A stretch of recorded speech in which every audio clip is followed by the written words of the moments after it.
நாம் யாவரும் எஸ்தரின் புஸ்தகம் 2ஆம் அதிகாரத்தை எடுத்துக்கொள்வோம். 12ஆம் வசனத்திலிருந்து 16ஆம் வசனம் வரைக்கும் யாவருமாக சேர்ந்து வாசிக்கலாம். ஒவ்வொரு பெண்ணும் 6 மாதம் வெள்ளை போல தைலத்தினாலும் 6 மாதம் சுகந்த வர்க்கங்களினாலும் ஸ்திரீகளுக்குரிய மற்ற சுத்திகரிப்பினாலும் ஜோடிக்கப்படுகிற நாட்கள் நிறைவேறி இவ்விதமாய் ஸ்திரீகளின் முறைமைப்படி 12 மாதமாக செய்யப்பட்டு தீர்ந்த பின்பு ராஜாவாகிய அகஸ்வேருவிடத்தில் பிரவேசிக்க அவளுடைய முறை வருகிற பொழுது இப்படி ஜோடிக்கப்பட்ட பெண் ராஜாவிடத்தில் பிரவேசிப்பால் கன்னி மாடத்திலிருந்து தன்னோடே கூட ராஜ அரண்மனைக்கு போக அவள் தனக்கு வேண்டுமென்று கேட்பவைகளெல்லாம் அவளுக்கு கொடுக்கப்படும். சாயங்காலத்திலே அவள் உள்ளே பிரவேசித்து காலமே அபிமான ஸ்திரீகளை காவல் பண்ணுகிற ராஜாவின் பிரதானியாயிருக்கிற சாஸ்காசுடைய விசாரிப்புக்குள் இருக்கிற ஸ்திரீகளின் 2ஆம் மாடத்துக்கு திரும்பி வருவாள். ராஜா தன்னை விரும்பி பெயர் சொல்லி அழைப்பித்தால் ஒழிய அவள் ஒருபோதும் ராஜாவிடத்தில் பிரவேசிக்க கூடாது.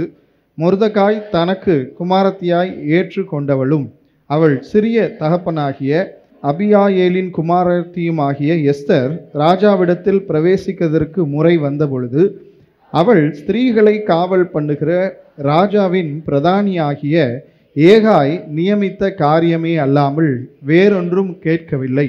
எஸ்தருக்கு தன்னை காண்கிற எல்லார் கண்களிலும் தயை கிடைத்தது. அப்படியே எஸ்தர் ராஜாவாகிய அகாஸ்வேரு அரசாளுகிற 7ஆம் வருஷம் தேபேத் மாதமாகிய 10ஆம் மாதத்திலே ராஜாவிடத்திலே அரண்மனைக்கு அழைத்து போகப்பட்டாள். கண்களை மூடி ஜெபம் பண்ணுவோம். எங்களை அதிகமாக நேசிக்கிற எங்கள் நல்ல பரலோக தகப்பனே, இந்த காலை நேரத்துக்காக நன்றி செலுத்துகிறோம். கர்த்தராகிய எங்கள் ஆண்டவர், நீர் எங்கள் மத்தியிலே பிரசன்னமாக இருக்கிற உடைய தயவுக்காக நன்றி செலுத்துகிறோம். இப்பொழுதும் எங்களை உடைய திரு சமூகத்தில் தாழ்த்துகிறோம். கர்த்தர் எங்களோடு கூட பேசுவீராக. அடியானை மறைத்து கர்த்தர் ஆவியானவர் உடைய பிள்ளைகளோடு இடைப்படுவீராக.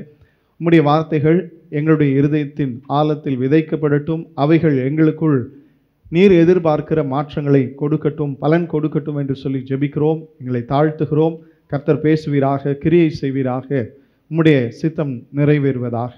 எங்கள் ஆண்டவராகிய இயேசு கிறிஸ்துவின் நாமத்தில் ஒப்பு கொடுத்து ஜெபிக்கிறோம் எங்கள் ஜீவனுள்ள நல்ல பிதாவே, ஆமென். இந்த எஸ்தரின் புஸ்தகம், இந்த சரித்திரம், இந்த நடந்த சம்பவங்கள் இதெல்லாம் நமக்கு அநேகமாக நன்றாக தெரிந்திருக்கும். இதில் இன்னைக்கு இன்னொரு கர்த்தர் ஆவியானவர் சொல்லிக் கொடுத்த ஒரு சின்ன ஒரு காரியத்தை இன்றைக்கு நாம் சற்று தியானித்து ஜெபித்து கடந்து செல்ல போகிறோம். ராஜாவாகிய அகாஸ்வேரு அவர் 127 தேசங்கள் மொத்தமாக அவர் ஆட்சி செய்கிறார். இந்து தேசம் முதல் எத்தியோப்பியா தேசம் வரைக்கும் இருக்கிற 127 நாடுகளை ஆட்சி செய்கிற ஒரு ராஜாவாக இந்த அகாஸ்வேரு அவர் இருந்தார். அந்த நாட்களில் அவர் தன்னுடைய ராஜ்யத்தின் மேன்மையை குறித்தும் தன்னுடைய ஆளுமை குறித்தும் ஆட்சியை குறித்தும் தன்னுடைய பிரபுக்கள், அதாவது 127 தேசங்களை மொத்தமாக ஒரு ராஜாவாக அவர் அரசாண்டாலும் அவருக்கு கீழ் இருக்கிற பல பகுதிகளை ஆளுகிற பிரபுக்கள் இருந்தார்கள். அந்த பிரபுக்கள் அவங்களெல்லாம் அழைச்சி தன் வீட்டிலே அவர்களுக்கு இந்த மேன்மையெல்லாம் காண்பிச்சு அவங்களுக்கு ஒரு விசேஷமாக ஒரு விருந்தை அவர் செய்கிறார். அப்படிப்பட்ட ஒரு காரியத்தை அவர் செய்யும் பொழுது ஒரு குறிப்பிட்ட நேரத்தில் அந்த ராணியையும், தன்னுடைய ராஜாத்தியாய் இருந்த வஸ்தி என்று சொல்லப்பட்ட அந்த ராணியை அழைத்து இவங்க எல்லாருக்கும் அவங்கள குறித்து மேபி சொல்லலான்னு சொல்லிட்டு அவர் அழைக்கிறார். அவர் அழைத்திருந்த அந்த நேரத்தில் அந்த வஸ்தி என்று சொல்லப்பட்ட ராணி ராஜாத்தி அவளும் அநேக ஸ்திரீகளை அழைத்து அவங்க ஒரு விருந்து வச்சிருக்கிறாங்க. அவங்க அந்த நேரத்தில் ரொம்ப பிஸியாக இருக்கிறாங்க போல. ராஜா அழைப்பித்த பொழுது அவர்கள் வரவில்லை, கீழ்ப்படியவில்லை. ஸோ இந்த சம்பவம் நடக்கும் பொழுது ராஜா மாத்திரம் தனியாக இல்லாதபடிக்கு இல்லை. அங்கே இந்த அநேக பிரபுக்கள் எல்லாரும் பல தேசங்களிலிருந்து கூடி வந்திருக்கிறார்கள். அப்படிப்பட்ட ஒரு தருணத்தில் இந்த ராணி வஸ்தி அவள் ராஜாவுக்கு கீழ்ப்படியாமல் போன பொழுது ராஜாவுக்கு பயங்கரமான கோபம் வருகிறது ஒரு பக்கம்.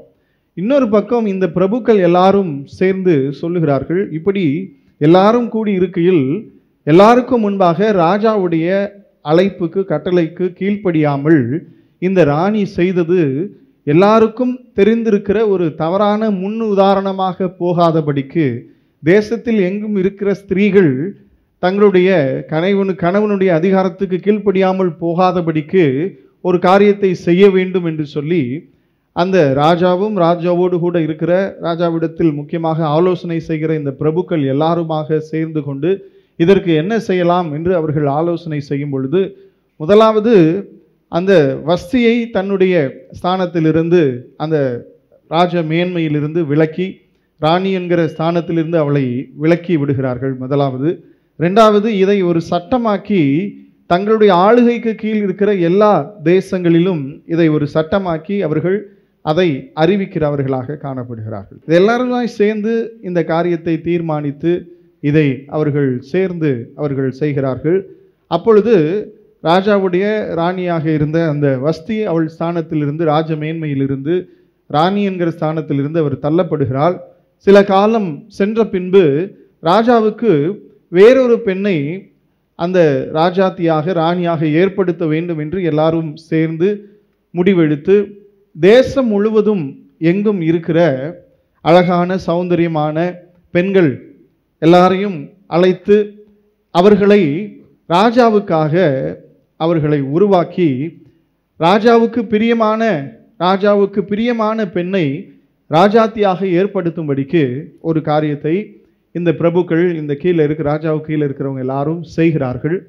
அப்படி செய்யும் பொழுது தேசமெங்கும் சென்று சௌந்தரியமான புத்திசாலியான பெண்களை எல்லாம் அழைத்து, அந்த வசனத்தில் வாசிக்கும் பொழுது வாசிங்க, ஒவ்வொரு பெண்ணும் 6 மாதம் வெள்ளை போல தைலத்தினாலும் 6 மாதம் சுகந்த வர்க்கங்களினாலும் ஸ்திரீகளுக்குரிய மற்ற சுத்திகரிப்புகளினாலும் ஜோடிக்கப்படுகிற நாட்கள் நிறைவேறி. இப்போ இப்படி இந்த மாதிரி ஸ்திரீகளை எல்லாம், அழகான ஸ்திரீகளை எல்லாம், புத்திசாலியான ஸ்திரீகளை எல்லாம் ராஜாவுக்கு ஏற்றவர்கள் என்று தெரிந்தெடுக்கப்படுகிற ஸ்திரீகளை எல்லாரையும் இந்த மாதிரி 6 மாதம் வெள்ளை போலத்தினாலும் 6 மாதம் சுகந்த வர்க்கங்களினாலும் மற்ற ஸ்திரீகளுக்குரிய மற்ற சகல சுத்திகரிப்பு முறைகளிலும் அவர்களை சுத்திகரித்து ராஜாவுக்காக அவர்களை ஆயத்தப்படுத்தி ஒரு முறைமையின்படி ஒவ்வொரு ஸ்திரீயாக ராஜாவிடத்தில் அவர்கள் அனுப்பப்படுகிறார்கள். அப்படி அனுப்பப்படும் பொழுது ராஜா யாரை விரும்புகிறாரோ, ராஜாவுக்கு யார் பிரியமாக இருக்கிறார்களோ அவர்களை ராஜாத்தியாக, ராணியாக, அந்த ராஜ மேன்மைக்காக தெரிந்தெடுக்கும்படியாக இப்படிப்பட்ட ஒரு முறைமையை அவர்கள் செய்கிறார்கள். இதில் என்ன விசேஷம் அப்படின்னா, இந்த அகாஸ்வேரு அரசாண்ட தேசங்கள் இவ்வளவு பெரிதாக இருந்தாலும் இந்த யூதர்கள் அடிமைகளாக பிடித்து செல்லப்பட்டவர்கள். நமக்கெல்லாம் நன்றாக தெரியும், எகோனியா ராஜாவுடைய காலத்தில், பாபிலோன் அந்த சிறைப்பிடிப்பு காலத்தில், தொடர்ந்து நம்ம அதை தியானிச்சுக்கிட்டு இருக்கிறோம், அந்த காலத்தில் இந்த பாபிலோன் தேசத்துக்கு இவர்கள் அடிமையாக பிடித்து கொண்டு செல்லப்பட்டவர்கள். பின்பு பாபிலோன் சாம்ராஜ்யம் மாறி இப்போ மேதிய பெர்சிய சாம்ராஜ்யம் வந்திருக்கிறது. மேதிய பெர்சிய சாம்ராஜ்யத்தில் தான் இந்த அகஸ்வேரு இந்த 127 தேசத்தையும் ஆண்டு கொண்டிருக்கிறார். இப்போ இவங்க எல்லாரும் அடிமைகளாக பிடித்து வரப்பட்டவர்கள். ஆகவே இந்த எஸ்தர் யார், அவளுடைய குலம் என்ன, அவளுடைய வம்சம் என்ன, அவளுடைய பூர்வீகம் என்னவென்று ஒருவேளை விசாரிக்கப்பட்டால் இந்த இடத்துக்கு, இந்த மேன்மைக்கு அவளை நிச்சயமாக தெரிந்து கொள்ள மாட்டார்கள். அப்படிப்பட்ட ஒரு சூழ்நிலையில், அப்படிப்பட்ட ஒரு ஸ்தானத்தில், அப்படிப்பட்ட ஒரு நிலையில் இருந்து இவர்கள் இந்த எஸ்தரையும் அழைத்து கொண்டு செல்கிறார்கள். ஆனால் இந்த எஸ்தருக்கு தகப்பனை போல இருக்கிற அந்த மொர்தகாய் என்று சொல்லப்படுகிற அந்த மனுஷன் எஸ்தருக்கு ஒரு காரியத்தை சொல்லியிருக்கிறார். என்ன அப்படின்னா, உன்னுடைய பூர்வத்தை குறித்து, உன்னுடைய குலத்தை குறித்து, உன்னுடைய பிறப்பை குறித்து யாரிடத்திலும் நீ சொல்ல வேண்டாம். பொய் சொல்லுன்னு சொல்லலை, யாரிடத்திலும் என்ன செய்ய வேண்டாம், சொல்ல வேண்டாம்னு சொல்லியிருக்கிறாங்க. ஸோ இப்படிப்பட்ட இந்த சூழ்நிலையில் எஸ்தர் அழைத்து செல்கிறாங்க. நமக்கெல்லாம் தெரியும், அந்த எஸ்தர் மொர்தகாய் அவர்களுடைய அந்த காரியத்தை குறித்து பார்க்கும் பொழுது 15ஆம் வசனத்தில் வாசிக்கிறோம், மொர்தகாய் தனக்கு குமாரத்தியாய் ஏற்றுக்கொண்டவனும் அவள் சிறிய தகப்பனாகிய அபியாயேலின் குமாரத்தியமாகிய எஸ்தர். இந்த மொர்தகாய் எஸ்தருடைய சிறிய தகப்பன் மகள். அதே 2ஆம் அதிகாரம் 7ஆம் வசனத்தில் வாசிக்கும் பொழுது, அவன் தன் சிறிய தகப்பன் குமாரத்தியாகிய எஸ்தர் என்னும் அக்சாலை வளர்த்தான். அவளுக்கு தாய் தகப்பன் இல்லை. அந்த பெண் ரூபவதியும் சௌந்தரியம் உள்ளவளுமாய் இருந்தால் அவள் தகப்பனும் தாயும் மரணமடைந்த போது மொர்தெகாய் அவளை தன் குமாரத்தியாக எடுத்துக்கொண்டான். ஸோ இப்படி தாய் தகப்பன் மரணமடைந்த இந்த அத்சால் என்று சொல்லப்பட்ட இந்த எஸ்தரை தன்னுடைய சொந்த குமாரத்தை போல இவர் வளர்க்கிற இவர் அவருக்கு நிறைய ஆலோசனைகளை கொடுக்கிறார். அதில் ஒன்று, உன்னை குறித்து கேட்கப்படும் பொழுது நீ ஒன்றும் உன்னுடைய குலத்தை குறித்தும் உன்னுடைய பூர்வீகத்தை குறித்தும் நீ ஒன்றும் சொல்ல வேண்டாம் என்று சொல்லி, அதே போல எஸ்தரை அழைத்து செல்கிறார்கள். எல்லா ஸ்திரீகளுக்கும் செய்யப்படுகிற முறைமைகளின்படி எஸ்தருக்கும் அந்த சுத்திகரிப்பு முறைமைகள், ஆயத்த காரியங்கள் எல்லாமே செய்யப்படுகிறது. இதில் ஒரு விஷயம் என்ன அப்படின்னு சொல்லி பார்க்கும்போது, அந்த 15ஆம் வசனத்தின் கடைசியில் ஒரு காரியம் சொல்லப்பட்டிருக்கிறது. எல்லாரும் சேர்ந்து வாசிப்போம். எஸ்தருக்கு தன்னை காண்கிற எல்லார் கண்களிலும் தயவு கிடைத்தது. எஸ்தருக்கு தன்னை காண்கிற எல்லாரிடத்திலும் தயவு கிடைத்தது. யாருக்கு மனுஷ தயவு கிடைக்கும்? நான் எப்பவுமே சொல்லுகிற ஒரு விஷயம் என்னன்னா, the favor of God will bring forth the favor of men. தேவனுடைய தயவு, தேவனுடைய கிருபை, தேவனுடைய இரக்கம் மனுஷ தயவை நமக்கு கொடுக்கும். இப்போ நீங்கள் பார்த்தீங்கன்னா சில நேரங்களில் சில இடங்களில் நம்ம ஏதாவது ஒரு சில வேலைகளுக்காக செல்லுவோம். அப்படி செல்லும்போது நமக்கு என்ன செய்வதென்று அறியாத ஒரு நிலை இருக்கும், செய்வதறியாத ஒரு நிலை இருக்கும். அப்படியே பேட் நின்றுருப்போம். அப்படி நிற்கும் பொழுது கர்த்தர் என்ன செய்வார்னா, நமக்கு ஆலோசனை தரத்தக்க அல்லது அந்த வேலையில் அந்த காரியத்தில் நமக்கு உதவி செய்யத்தக்க ஒரு ஆளை அங்கே நிறுத்தியிருப்பார். அவர் அந்த நபர் நாம் போய் ஐயா எனக்கு உதவி செய்யுங்கள் என்பது கேட்பதற்கு முன்பாக அவங்களே வந்து நீங்கள் பார்த்து உங்களை கூப்பிட்டு நீங்கள் இதுக்காகத்தானே வந்திருக்கிறீங்க அப்படின்வாங்க. ஆமாம் அப்படின்னா அவங்க என்ன செய்வாங்க, இப்படி செய்யணும் அப்படி செய்யணும் அப்படின்னு சொல்லி நம்மளை அந்த செய்ய வேண்டிய காரியங்களை செய்வதற்கு நமக்கு ஆலோசனை கொடுப்பாங்க, அதை செய்ய வைப்பாங்க. அதற்கு காரணம் என்னவா இருக்குமானா வேற ஒன்றும் இல்லை, அவங்கள நம்ம முன்ன பின்ன பார்த்துருக்க மாட்டோம், அவங்க முன்ன பின்ன நமக்கு தெரிஞ்ச ஆளாக கூட இருக்க மாட்டாங்க. ஒரு தயவு, இது வந்து favour of men, favour of மனிதர்களுடைய தயவு.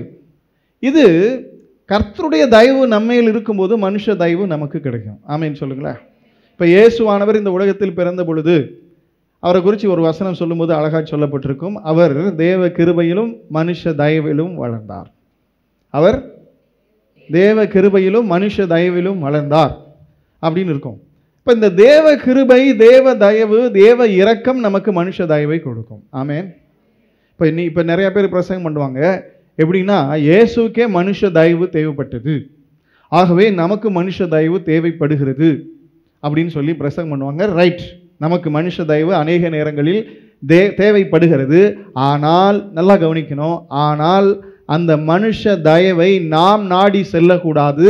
நம்மேல் இருக்கிற தேவ கிருபை, நம்மேல் இருக்கிற தேவ இரக்கம், நம்மேல் இருக்கிற தேவனுடைய தயவு, மனுஷ தயவை அது நமக்கு கொண்டு வந்து சேர்க்கும். மனுஷ தயவை நாடி நாம் செல்லக்கூடாது. நம்ம மனுஷ தயவை நாடி ஐயோ எனக்கு யாராவது உதவி செய்வாங்களான்னு நம்ம நாடி தேடி போகக்கூடாது. நாம் கர்த்தரை தேடுகிறவர்களாக இருக்கும் பொழுது நம்மேல் இருக்கிற கர்த்தருடைய கிருபை, நம்மேல் இருக்கிற கர்த்தருடைய இரக்கம், நம்மேல் இருக்கிற கர்த்தருடைய தயவு மனுஷ தயவை நம்மிடத்தில் கொண்டு வந்து சேர்க்கும். அப்போ இந்த எஸ்தருக்கு தன்னை பார்க்கிற எல்லாருடைய கண்களிலும் தயவு கிடைச்சதான். அந்த அம்மாவை கொண்டு போய் ராஜாவுக்காக பெண்களை ஆயத்தப்படுத்துகிற ஒரு தலைவன் இருக்கிறார். அவர் பேர் ஏகாய் என்ற வேதத்தில் வாசிக்கிறோம். அவர்கிட்ட போய் விட்டால் அவர் கண்களில் இவங்களுக்கு தயவு கிடைக்குது. ராஜா கிட்ட மேபி இப்போ நான் இப்படி யோசித்து பார்க்குறேன், இப்போ ஊர் ஃபுல்லாக வந்து யாரெல்லாம் ராஜாவுக்காக தெரிந்தெடுக்கலாம்னு தெரிந்தெடுக்க ஜனங்கள் வந்திருப்பாங்கல்ல, இப்போ அவங்கெல்லாம் தெரிஞ்செடுத்து கொண்டு போய் இந்த ஏகாயுடைய கையில் கொடுத்துருக்குறாங்க. அவங்க கண்களில் இந்த அம்மாவுக்கு தயவு கிடைச்சதுனால தான் முதல்ல இவங்க கூட்டு போய் ஏகாயுடைய கைகளில் கொடுத்தாங்க. ஆமேன். இப்போ அங்கே ஒரு தயவு, ஏகாயுடைய கண்களில் இந்த அம்மாவுக்கு ஒரு தயவு, தொடர்ந்து ராஜாவுடைய கண்களில் இவருக்கு தயவு கிடைக்குது எஸ்தருக்கு. இப்படி இந்த மனுஷ தயவை கர்த்தர் கொடுக்கிறார். மனுஷ தயவை நாம் நாடி செல்லக்கூடாது. நம்மேல் இருக்கிற தேவ கிருபை, நம்மேல் கொடுக்கப்பட்டிருக்கிற தேவ இரக்கம், நம்மேல் கொடுக்கப்பட்டிருக்கிற தேவனுடைய தயவு மனுஷ தயவை நம்ம அண்டை இழுத்து வரும். சில ஆட்கள்லாம் பார்த்தீங்கன்னா, என்னுடைய வாழ்க்கையில் ஊழிய பாதையில் சொல்லுவேன், சில ஆட்கள்லாம் பார்த்தீங்கன்னா ஆண்டவர் என் வாழ்க்கையில் கொண்டு வந்து வைப்பார். நான் நிறைய நேரங்களில் மனுஷங்களை மதிக்க தெரியாது, எனக்கு தெரியாது, மதிக்க மாட்டேன், திமிரு இல்லை, எனக்கு தெரியாது மரியாதையாக எப்படி நடந்து கொள்ள வேண்டும் அப்படிலாம் சில நேரங்களில் தெரியாது. ஆனால் அப்படியெல்லாம் இருந்தால் கூட சில ஆட்கள் நமக்கு தயவு செய்வாங்க பாருங்களேன், நமக்கு ஃபேவரபுளாக இருப்பாங்க. ஏன் அப்படின்னா அந்த ஃபேவர் என்னுடைய கேரக்டர்னாலேயோ என்னுடைய தாழ்மையினாலேயோ என்னுடைய கர்த்தர் என்மேல் வைத்த இரக்கத்தினால், கர்த்தர் என்மேல் வைத்த தயவினால், கர்த்தர் என்மேல் வைத்த அவருடைய கிருபையினாலே இந்த மனுஷ தயவு நமக்கு கிடைக்குது. நிறைய பேர்லாம் அவங்களுக்கு மட்டும் உதவி செய்கிறீங்க, எனக்கு உதவி செய்ய மாட்டேங்கன்னு, அவங்களுக்கு மட்டும் எல்லாரும் பண்ணுறாங்க, எனக்கு பண்ண மாட்டாங்கன்னு. உனக்கும் அந்த தயவை கர்த்தர் கட்டளையிட்டால் அது நடக்கும். இந்த மனுஷ தயவை கர்த்தர் கொடுக்கிறார்னு சொல்கிறேன்ல, இது யாருக்கு கிடைக்கும்னு ஒரு ரகசியம் இருக்குது. இந்த மனுஷ தயவை கர்த்தர் கொடுக்கிறார்னு சொன்னேன் இல்லையா, இந்த மனுஷ தயவை கர்த்தர் கொடுக்கிறார்னு சொல்லப்பட்ட அந்த கிருபை அல்லது அந்த தயவு இல்லை அந்த காரியம் யாருக்கு கிடைக்கும்னு ஒரு ரகசியம் இருக்குது. யாருக்கும் கிடைக்கும் தெரியுமா? ஒரு வசனத்தை வாசிங்க. 2ஆம் அதிகாரம் 20ஆம் வசனத்தை வாசிக்கலாம். எஸ்தர் மொர்தெகாய் தனக்கு கற்பித்திருக்கபடி தன் பூர்வத்தார்த்தையும் தன் குலத்தையும் தெரிவிக்காதிருந்தால், எஸ்தர் மொர்தெகாய் இடத்தில் வளரும் பொழுது அவன் சொற்கேட்டு நடந்தது போல இப்பொழுதும் அவன் சொற்கேட்டு நடந்து வந்தாள். இதெல்லாம் வாழ்க்கையில நம்ம கற்றுக்கொள்ள வேண்டிய முக்கியமான பாடங்கள். என்னன்னா, இந்த எஸ்தர், இந்த அம்மா இருந்தாங்க இல்லையா, இவங்க தாய் தகப்பன் இல்லாத ஆள். உடனே இந்த எஸ்தருடைய பெரியப்பா பையன், அவங்களுக்கு சித்தப்பா பையன், அப்போ இவங்களுக்கு பெரியப்பா பையன் தானே, பெரியப்பா பையன் இந்த மொர்தெகாய் ஐயோ இவளுக்கு தாய் தகப்பன் இல்லையே, இவளை சொந்த மகளாக வளர்ப்போம் என்று அவன் வளர்த்த போது இவன் இந்த அம்மா அந்த மொர்தெகாய்க்கு கீழ்ப்படிஞ்சிருந்தாளாம். தன்னை வளர்த்தவனுக்கு என்ன செஞ்சாங்களா? சத்தமா சொல்லுங்க. தன்னை வளர்த்தவனுக்கு இந்த அம்மா என்ன செஞ்சாங்களா? கீழ்ப்படிஞ்சிருந்தாங்களா. இந்த கீழ்ப்படிதல் இருக்கு பார்த்தீங்களா, இது எப்படி இருக்குன்னா மாறாத கீழ்ப்படிதல். இந்த கீழ்ப்படிதல் எப்படி இருக்குதுன்னா, இந்த அம்மா அனாதையா யாரும் இல்லாது இருந்த பொழுது, வளர்ப்பதற்கு ஆள் இல்லாது இருந்த பொழுது இந்த அம்மாவை அந்த ஐயா எடுத்து வளர்த்தப்போ நமக்கு யாருமே இல்லை அப்படின்னு கீழ்ப்படிஞ்சிருந்தாங்க. ஆமேன். இப்போ இந்த அம்மாவுடைய லெவல் மாறிடுச்சு. இப்போ இவளை அழைத்து கொண்டு போய் என்ன ராஜாவுக்காக ஆயத்தப்படுத்தி இப்போ கொண்டு போய் அரண்மனையில் வச்சாச்சு. 17ஆம் வசனம் சொல்லுகிறது, ஆகையால் அவன் ராஜ கிரீடத்தை அவள் சிரசின் மீது வைத்து. இப்போ 17ஆம் வசனத்தில் இந்த அம்மாவுக்கு என்ன வச்சாச்சு? ராஜ கிரீடத்தை வச்சாச்சு. 20ஆம் வசனம் சொல்லுது, என்ன சொல்லுது? எஸ்தர் மொர்தெகாய் தனக்கு கற்பித்திருந்தபடி. அதை விட அழகா என்ன சொல்லப்பட்டிருக்குன்னா, எஸ்தர் மொர்தெகாய் இடத்தில் வளரும் பொழுது அவள் சொற்கேட்டு நடந்தது போல இப்பொழுதும் அவன் சொற்கேட்டு நடந்து வந்தாள். வளர்றதுக்கு முன்னாடி அல்லது வளரும் போது இருந்த கீழ்ப்படிதல் வளர்ந்த பின்னும் அவளுக்குள் இருந்தது. எல்லாருக்கும் இந்த ஃபேவர் கிடைக்காது சார், எல்லாருக்கும் இந்த தயவு கிடைக்காது. யாருக்கு இந்த தயவு கிடைக்குமானா, கர்த்தருக்கு கீழ்ப்படுகிறவர்களுக்கு, கர்த்தருக்கு பயந்து கீழ்ப்படுகிறவர்களுக்கு. இரண்டாவது, கர்த்தர் தன்னுடைய வாழ்க்கையில் நியமித்த அதிகாரங்களுக்கு கீழ்ப்படுகிறவர்களுக்கு. இன்னைக்கு இந்த கீழ்ப்படியாமைன்றது இல்லை. பிள்ளைங்க பெற்றவங்களுக்கு கீழ்ப்படிதல் இல்லை, வளர்கிறவர்கள் வளர்த்தவர்களுக்கு கீழ்ப்படுகிறது இல்லை. நம்ம ஊரில் ஒன்று சொல்லுவாங்க, வளர்த்த கடா சொல்லுங்க மாறுல பாய் தான். அது மாதிரி வளர்கிறவன் வளர்த்தவனுக்கு கீழ்ப்படுகிறது இல்லை. பிள்ளைகள் பெற்றோருக்கு கீழ்ப்படுகிறது இல்லை. கர்த்தர் தம்முடைய வாழ்க்கையில் நியமித்த அதிகாரங்களுக்கு கீழ்ப்படுகிறது இல்லை. யார் ஒருவர் தாம் தேவன் எனக்கு நியமித்திருக்கிறார் என்று ஒரு அதிகாரத்துக்கு கீழ்ப்படுகிறவனாக இருக்கிறானோ அவனுடைய வாழ்க்கையில இந்த தயவை கர்த்தர் கொடுப்பார். எஸ்தருக்கு போன இடமெல்லாம் எல்லார் கண்கள்லையும் தயவு கிடைச்சதுன்னா, இந்த அம்மா அனாதையாக யாருமற்ற நிலைமையில் தன்னுடைய சகோதரன் தன்னை எடுத்து வளர்த்த பொழுது முதலாவது சகோதரனுக்கு கீழ்ப்படிந்திருந்தார். ஆமேன். இரண்டாவது, இவ்வளவு கூட்டு கொண்டு போய் இப்ப அரண்மனைக்குள்ள வச்சு ராஜா தன்னுடைய தலையின் மேல் கிரீடத்தை வைத்து விட்டார். வசனம் சொல்லுது, இந்த எஸ்தர் மொர்தெகாயிடத்தில் வளர்ந்த பொழுது அந்த மொர்தெகாய்க்கு எப்படி கீழ்ப்படிந்திருந்தாலோ அப்படியே இவள் எல்லாத்துக்கும். இப்ப மொர்தெகாய்க்கு மேல இந்த அம்மா. மொர்தெகாய் யாரு சொல்லுங்க? அரண்மனையில் வேலை செய்கிற ஒரு ஆள், மேபி ராஜாவுடைய பாதுகாவலுக்காக இருக்கிற ஒரு ஆள், மேபி எ சோல்ஜர், இல்லைன்னா ஒரு சீனியர் சோல்ஜர், அவ்வளோதான். ஆனால் இப்போ இந்த அம்மா யாரு? 127 தேசங்களுக்கு மகாராஜாவாக இருக்கிற அகாஸ்வேருடைய கையினால் கிரீடம் தரிப்பிக்கப்பட்ட ராஜாவுடைய மனைவியாக்கப்பட்டிருக்கிற ராணியாகிய ராஜாத்தியாகிய ராணி மகாராணி எஸ்தர்.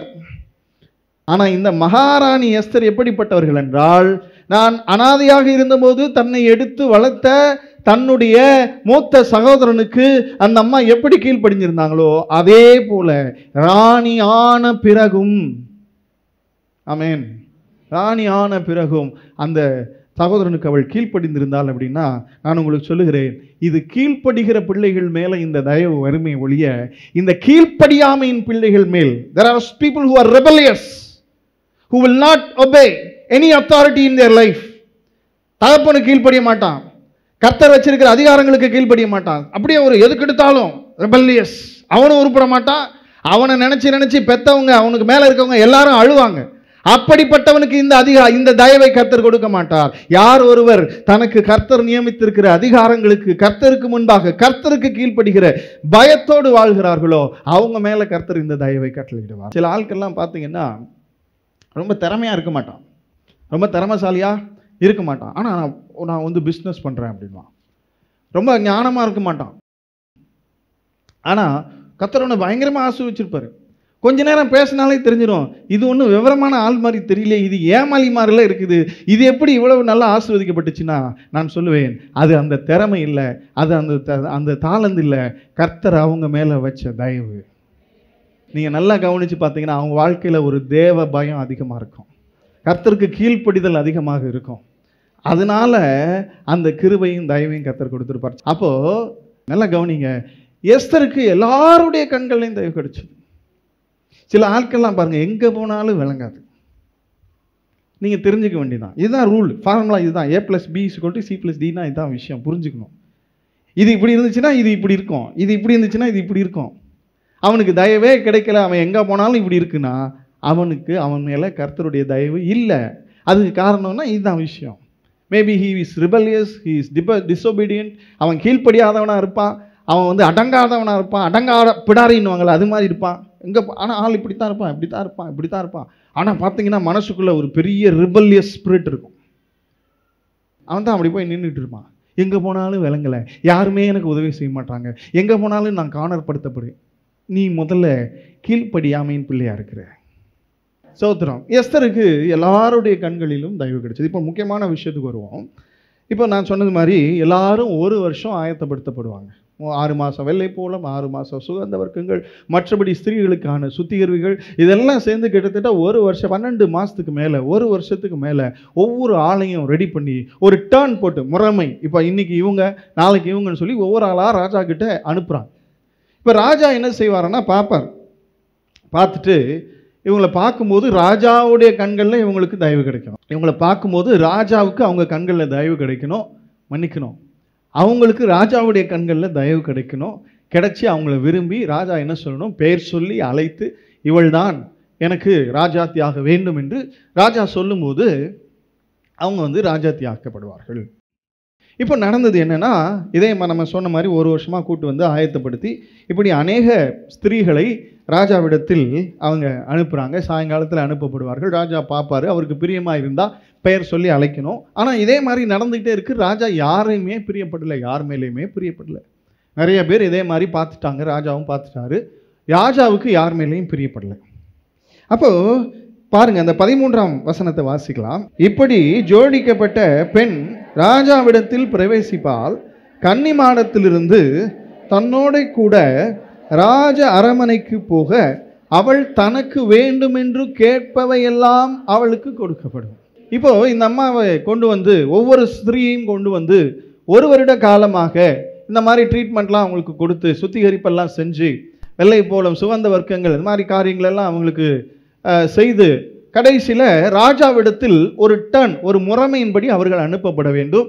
அப்படி அந்த அனுப்பப்படுகிற நேரத்தில் ஒரு விஷயம், என்னன்னா, இவங்க வளர்க்கப்பட்ட அல்லது ஆயத்தப்படுத்தப்பட்ட மாடம் அப்படின்ற இடத்திலிருந்து ராஜ அரண்மனைக்குள் ராஜாவிடத்தில் பிரவேசிக்கிற இந்த ஒரு சின்ன பிரயாணம் இருக்கு.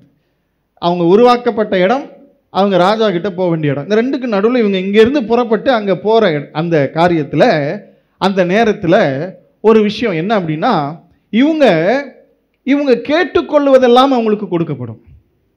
13ஆம் வசனத்தில் திரும்ப வாசிப்போம். இப்படி ஜோடிக்கப்பட்ட பெண் ராஜாவிடத்தில் பிரவேசிப்பால், கன்னி மாடத்திலிருந்து தன்னோடு கூட ராஜ அரண்மனைக்கு போக அவள் தனக்கு வேண்டுமென்று கேட்பவைகளெல்லாம் அவளுக்கு கொடுக்கப்படும். இப்ப ஆயத்தப்படுத்தப்பட்ட இந்த மாடத்திலிருந்து ராஜாவிடத்தில் பிரவேசிக்கிற அந்த நேரத்தில், அவங்க போற அந்த சூழ்நிலையில இவங்க போகும்போது எனக்கு என்னெல்லாம் வேணும்னு கேட்கிறாங்களோ எல்லாமே அவங்களுக்கு கொடுக்கப்படுமா? ஆமென். நீங்க என்னெல்லாம் வேணும்னு கேட்குறீங்களோ அதெல்லாம் உங்களுக்கு என்ன செய்யப்படும்?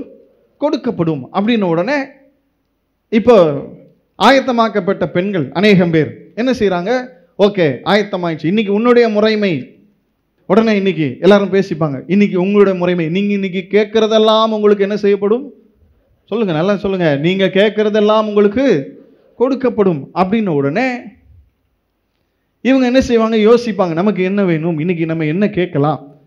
கன்னி மாடத்திலிருந்து ராஜ அரண்மனைக்கு நாம் பிரவேசிக்கும் பொழுது நம்ம என்ன கேட்டாலும் கொடுப்பாங்கன்னு சொல்லப்பட்டிருக்கிறதே, நம்ம என்ன கேட்கலாம், நம்மோடு கூட செல்லும்படி நாம் என்ன கேட்கலாம் அப்படின்னு சொல்லி எல்லாரும் யோசிச்சு அநேக காரியங்களை, இப்போ நிறைய பேர் போயிருப்பாங்க, அவங்க நிறைய காரியங்களை என்ன செஞ்சிருப்பாங்க? கேட்டிருப்பாங்க. நிறைய பேர், அநேகர் சென்றார்கள், அநேக காரியங்களை கேட்டு பெற்றுக்கொண்டு சென்றார்கள். ஆனால் இதுவரை சென்றவர்கள் யாரும் இன்னும் ராஜாவுக்கு பிரியமான லிஸ்ட்ல வரவே இல்லை. ராஜாவுக்கு பிரியமான லிஸ்ட்ல யாரும் என்ன செய்யல? இன்னும் வரவில்லை. ஆனால் இந்த எஸ்தரை குறித்து வசனம் என்ன சொல்லுகிறது என்றால், 15ஆம் வசனம் மீண்டுமாக வாசிப்போம்.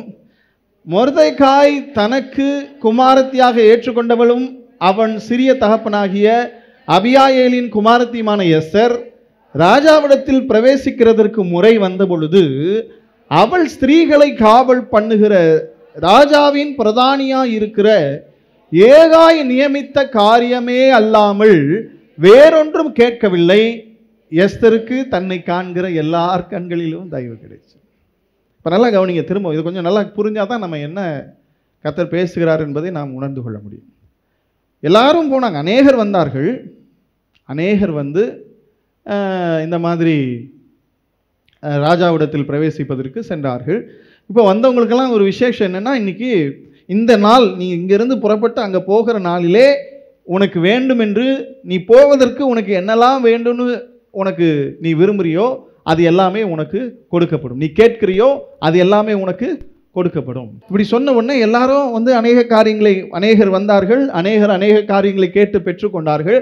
ஆனால் இப்படி அநேக நாட்களாக அநேக பெண்கள் அநேக காரியங்களை பெற்றுக்கொண்டு ராஜாவுடைய சமூகத்தில் அரண்மனைக்குள் பிரவேசித்தார்கள். ஆனால் இதுவரை பிரவேசித்தவர்களில் ஒருவர் கூட ராஜாவுக்கு பிரியமான லிஸ்ட்ல வரவே இல்லை. ராஜாக்கு இவங்களை பிடிச்சிருக்கு, இவங்க வந்து ராஜா வந்து இவங்களை வந்து கிரீடம் தரித்து ராணியாக ஏற்றுக்கொள்ள போகிறார் என்ற லிஸ்ட்ல அந்த விஷயத்துல ஒரு ஆள் கூட வரல. இப்பொழுது இன்னைக்கு எஸ்தர் வருகிறார். இந்த எஸ்தர் வந்து அந்த இப்படி ஒருவேளை இந்த ஏகாய்க்கும் எஸ்தருக்கும் நடுவில் இப்படி ஒரு கான்வர்சேஷன் இப்படி நடந்திருக்கும். என்ன அப்படின்னா, எஸ்தரை பார்த்து ஏகாய் கேட்கிறார், என்னம்மா இன்னைக்கு உன்னுடைய டர்ன்? ஆமா ஐயா, இன்னைக்கு என்னுடைய டர்ன், நான் தான் ராஜாவிடத்தில் இன்றைக்கு பிரவேசிக்க போகிறேன். ஓகே, உனக்கு தெரியும் இல்லை விஷயம்? ஆமா, என்ன விஷயம்? இந்த மாதிரி இன்னைக்கு நீ பிரவேசிக்கும் பொழுது உனக்கு என்ன வேண்டும் என்று நீ கேட்கிறாயோ அது உனக்கு கொடுக்கப்படும் அப்படின்னு உடனே ஐயா கேட்கிறாரு, ஆமாய்யா அப்படின்றாங்க.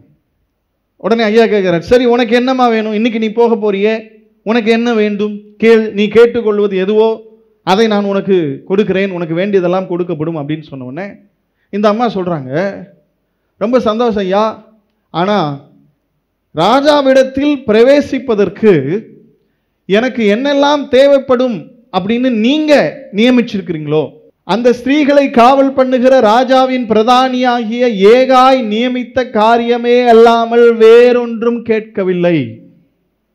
இப்ப நான் ராஜாவிடத்தில் பிரவேசிக்க போகிறேன்.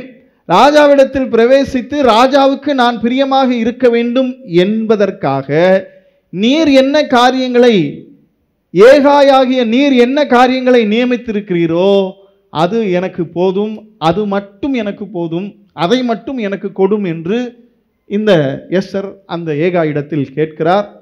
ஏகாய் எஸ்தருக்கு அந்த அம்மா கேட்டது போலவே அந்த காரியங்களை, தான் நியமித்த காரியங்களை அந்த எஸ்தரிடத்தில் அவர் கொடுக்கிறார். அதை பெற்றுக்கொண்டு, நல்லா கவனிக்கணும், அதை பெற்றுக்கொண்டு எஸ்தர் ராஜாவுடைய சமூகத்தில் பிரவேசிக்கிறாள். ராஜாவுடைய கண்களில் எஸ்தருக்கு கிருபை கிடைக்கிறது. இதுவரைக்கும் பிரவேசித்த ஒருவருக்கும் ராஜாவுடைய கண்களில் கிருபை கிடைக்கவில்லை. ஒருவரையும் ராஜாவுக்கு ஒருவேளை பிடிக்கவில்லை. இந்த எஸ்தரை பார்த்தவுடனே ராஜாவுடைய கண்களில் அந்த அம்மாவுக்கு கிருபை கிடைத்து ராஜா அந்த ராணிக்கு வைக்க வேண்டிய பொற்கிரீடத்தை எடுத்து எஸ்தருடைய சிரசின் மேல் வைத்து அரண்மனைக்கு அவள் ராஜாத்தியாக அவள் கொண்டு போகப்படுகிறார். 17ஆம் வசனத்தை வாசிப்போம். ராஜா சகல ஸ்திரீகளை பார்க்கிலும் எஸ்தர் மேல் அன்பு வைத்தான். சகல கன்னிகைகளை பார்க்கிலும் அவளுக்கு அவன் சமூகத்தில் அதிக தயையும் பட்சமும் கிடைத்தது. ஆகையால் அவன் ராஜ கிரீடத்தை அவள் சிரசின் மேல் வைத்து அவளை வஸ்தியின் ஸ்தானத்தில் பட்டத்து ஸ்திரீ ஆக்கிறார். இப்போ எல்லாரும் போனவங்க எல்லாருக்கும் இது சொல்லப்பட்டது. நீ போவதற்கு உனக்கு என்ன வேண்டும், நீ எது கேட்டாலும் உனக்கு கொடுக்கப்படும் என்று அநேகர் அநேக காரியத்தை பெற்றுக்கொண்டு ராஜாவிடத்தில் பிரவேசித்தார்கள். பிரவேசித்தவரில் ஒருவரும் ராஜாவுக்கு பிரியமாக காணப்படவில்லை. ஒருவரையும் ராஜா தன்னுடைய பட்டத்து ஸ்திரீயாக ஏற்றுக்கொள்ளவில்லை. இந்த எஸ்தர் வந்தால் எஸ்தரிடத்தில் கேட்டார், உனக்கு என்ன வேண்டும் என்று சொல்லி, அப்பொழுது ஏகாயிடத்தில் எஸ்தர் சொன்னார், நான் ராஜாவிடத்தில் பிரவேசித்து நான் ராஜாவுக்கு பிரியமாக இருக்கும்படிக்கு நீர் எனக்கு நியமித்திருக்கிற காரியங்களை மாத்திரம் எனக்கு கொடும் என்று அவள் கேட்டாள். அப்படி அவள் கேட்ட விண்ணப்பத்தின்படி அவளுக்கு கொடுக்கப்பட்டது. அவள் பெற்றுக்கொண்டு ராஜ சமூகத்தில் பிரவேசித்தாள். இதுவரைக்கும் யாருக்கும் ராஜாவுடைய கண்களில் கிருபை கிடைக்கவில்லை, தயவும் பட்சமும் கிடைக்கவில்லை. ஆனால் எஸ்தருக்கோ ராஜாவுடைய கண்களில் தயவும் பட்சமும் அவளுக்கு கிடைத்தது. அவள் உடனடியாக அந்த ராஜ கிரீடத்தை எடுத்து எஸ்தருடைய தலையின் மேல் வைத்து தன்னுடைய பட்டத்து ஸ்திரீயாக்கி அவளை அவன் உயர்த்துகிறான். இப்போ நம்ம இதுவரைக்கும் வாசித்த, தியானித்த, பேசின இந்த சகல காரியங்களும் ஒரு ராஜாவை குறித்தும் ஒரு ராஜாவுடைய மனைவியை குறித்தும் அந்த ராஜாவுடைய மனைவியாக எஸ்தர் தெரிந்தெடுக்கப்படுகிற இந்த காரியத்தை குறித்தும் மிக மிக உலக பிரகாரமாகவே இந்த காரியங்கள் எல்லாம் நாம் படித்திருந்தாலும் வாசித்திருந்தாலும் இதற்கு பின்பாக இருக்கிற ஆவிக்குரிய புரிதல், ஆவிக்குரிய வியாக்கியானங்கள் நிறைய இருக்குது இந்த எஸ்தருடைய புஸ்தகத்தில். அதில் ஒரே ஒரு குறிப்பிட்ட காரியத்தை மாத்திரம் இன்றைக்கு நாம் வாசித்த இந்த வசனங்களுக்குள்ளாக இருந்து நாம் தியானித்து ஜெபித்து முடிக்க போகிறோம். இப்போ நீங்க பார்த்தீங்கன்னா ஒவ்வொரு ஸ்திரீயாக அவர்கள் தெரிந்தெடுக்கப்பட்டு ராஜாவுடைய கன்னி மாடத்திலே இந்த ஏகா என்று சொல்லப்படுகிற அந்த தலைவனுடைய கீழ் இவர்கள் ராஜாவுக்காக கிட்டத்தட்ட ஒரு வருஷத்துக்கு மேலாக ஆயத்தப்படுத்தப்படுகிறார்கள். ராஜாவுக்கு பிரியமாக அவர்கள் சுத்திகரிக்கப்பட்டு ஆயத்தப்படுத்தப்படுகிறார்கள். அந்த குறிப்பிட்ட நாளில் ராஜாவை இவர்கள் சந்திக்கும் பொழுது ராஜாவுக்கு பிரியமாக இருந்தால் இவர்கள் ராணியாக ஏற்றுக்கொள்ளப்படுவார்கள். ஆமென். ஸோ இதுதான் காரியம். இன்னும் இதை கொஞ்சம் மாற்றி சொல்கிறேன். இவர்கள் ஒரு வருஷத்துக்கு மேலாக ஆயத்தப்படுத்துகிற அந்த தலைவனுடைய கரத்தில் இவர்கள் இருந்து ஆயத்தப்பட்டு சுத்திகரிக்கப்பட்டு மணவாளனை சந்திக்கிற ஒரு நாள் இவர்களுடைய வாழ்க்கையில் வருகிறது. அந்த மணவாளனை சந்திக்கிற நாளில் இவர்கள் மணவாளனுக்காக ஆயத்தப்படுத்தப்பட்ட ஸ்திரீகளாக இந்த ஆயத்தப்படுத்துகிற தலைவனால் அந்த மணவாளனை சந்திக்க அனுப்பப்படுகிறார்கள். அனுப்பப்படுகிறதான அந்த நாளில் மணவாளனுக்கு பிரியமான ஸ்திரீயாக அனுப்பப்படுகிற இவர்கள் காணப்பட்டால் மணவாளனுடைய மணவாட்டியாக அவர்கள் ஏற்றுக்கொள்ளப்படுவார்கள். ஸோ இதை நமக்கு என்ன தேவையோ அதை மட்டும் தான் இன்னைக்கு நம்ம பார்க்க போகிறோம். இதை ஃபுல்லாக தியானிச்சோம்னா நிறைய பெரிய விஷயம் இருக்கு. இப்போ நல்லா கவனிங்க. புதிய ஏற்பாட்டு சபையாக இருக்கிற நீங்களும் நானும், நமக்கும் இந்த எஸ்தருக்கும் நிறைய ஒற்றுமை இருக்கிறது. இந்த எஸ்தர் அந்த தேசத்தில் ஒரு புறஜாதி பெண். அகஸ்வேரு அரசாண்ட அந்த ராஜ்யத்தில் அடிமையாக அழைத்து வரப்பட்ட ஒரு புறஜாதி பெண் தான் இந்த எஸ்தர். அந்த ராஜ்யத்துக்கும் அந்த ராஜாவின் வம்சத்துக்கும் அந்த குலத்துக்கும் இவளுக்கும் சம்பந்தம் இல்லாத ஒரு பெண். உங்களைப் போல என்னை போல கிறிஸ்தவத்துக்கும் இந்த இஸ்ரவேலுக்கும் சம்பந்தம் இல்லாத புறஜாதியாக இந்த எஸ்தர் காணப்பட்டால், இன்றைக்கு நீங்களும் நானும் அப்படிப்பட்ட புறஜாதிகளாகவே தேவ சமூகத்தில் இருந்தோம். ஆமென். அப்படிப்பட்ட இப்பெண்ணாக எஸ்தர் இருந்த போதிலும் ராஜாவுக்காக பெண்களை ஆயத்த பண்ணுகிறவர்கள் எஸ்தரையும் தெரிந்து கொண்டது போல, அவர்களுடைய கண்களில் எஸ்தருக்கு கிருபை கிடைத்தது போல, உங்களுக்கும் எனக்கும் ஆண்டவருடைய கண்களில் கிருபை கிடைத்தபடினால் புறஜாதிகளாக இருந்த நீங்களும் உங்களையும் என்னையும் கூட ஆண்டவராகிய கர்த்தர் முன் குறித்திருக்கிறார், நம்மை முன் குறித்திருக்கிறார். அதெல்லாம் ரோமருக்கு எழுதின நிருபம் 8ஆம் அதிகாரத்தில் தெளிவாக இருக்குது பல விஷயங்கள். நீங்கள் அதெல்லாம் உட்கார்ந்து தியானிக்கணும். நம்மை தேவன் இந்த மணவாட்டி சபைக்குள்ளாக ஒரு பங்காக இருக்கும்படி தேவன் நம்மை முன்குறித்திருக்கிறார். இப்படி முன்குறிக்கப்பட்ட நாம் எப்படி இந்த முன்குறிக்கப்பட்ட பெண்கள் ஒரு வருஷத்துக்கும் மேற்பட்ட காலம் ராஜாவுக்காக ஆயத்தப்படுத்தப்படுகிறார்களோ, அதே போல ராஜாவினால் முன்குறிக்கப்பட்ட நீங்களும் நானும் அவருடைய வருகைக்காக இந்த பூமியில் சில ஆண்டுகள் அல்லது பல ஆண்டுகள் ஆயத்தப்படுத்தப்படுகிறோம். அந்த ஆயத்தப்படுத்துகிற தலைவனாக இருந்த ஏகாய் என்று ஒரு மனுஷனை குறித்து பார்த்தோம். இந்த பூமியில் நாம் வாழ்கிற இந்த வாழ்வில் ராஜாவுடைய வருகைக்காக நம்மை ஆயத்தப்படுத்துகிற ஒரு தலைவர் இருக்கிறார். அவர்தான் பரிசுத்த ஆவியானவர். ரோமருக்கு எழுதின நிருபம் 6வது அதிகாரம் 22ஆம் வசனத்தில் வாசிக்கும் பொழுது, ரோமருக்கு எழுதின நிருபம் 6ஆம் அதிகாரம் 22ஆம் வசனத்தில் வாசிக்கும் பொழுது, இப்பொழுது நீங்கள் பாவத்திலிருந்து விடுதலை ஆக்கப்பட்டு தேவனுக்கு அடிமைகளானதினால் அப்படின்னு வசனம் இருக்குது. நான் சொல்லுவேன், தேவனுக்கு பிள்ளைகளானதினால். இப்பொழுது நீங்கள் பாவத்திலிருந்து விடுதலை ஆக்கப்பட்டு தேவனுக்கு பிள்ளைகளானதினால் பரிசுத்தமாகுதல் உங்களுக்கு கிடைத்திருக்கிற பலன், அதன் முடிவோ நித்திய ஜீவன். இப்பொழுது நீங்கள் பாவத்திலிருந்து விடுதலை ஆக்கப்பட்டு தேவனுக்கு பிள்ளைகள் ஆனதினால் பரிசுத்தமாகுதல் உங்களுக்கு கிடைத்திருக்கிற பலன், முடிவோ நித்திய ஜீவன்.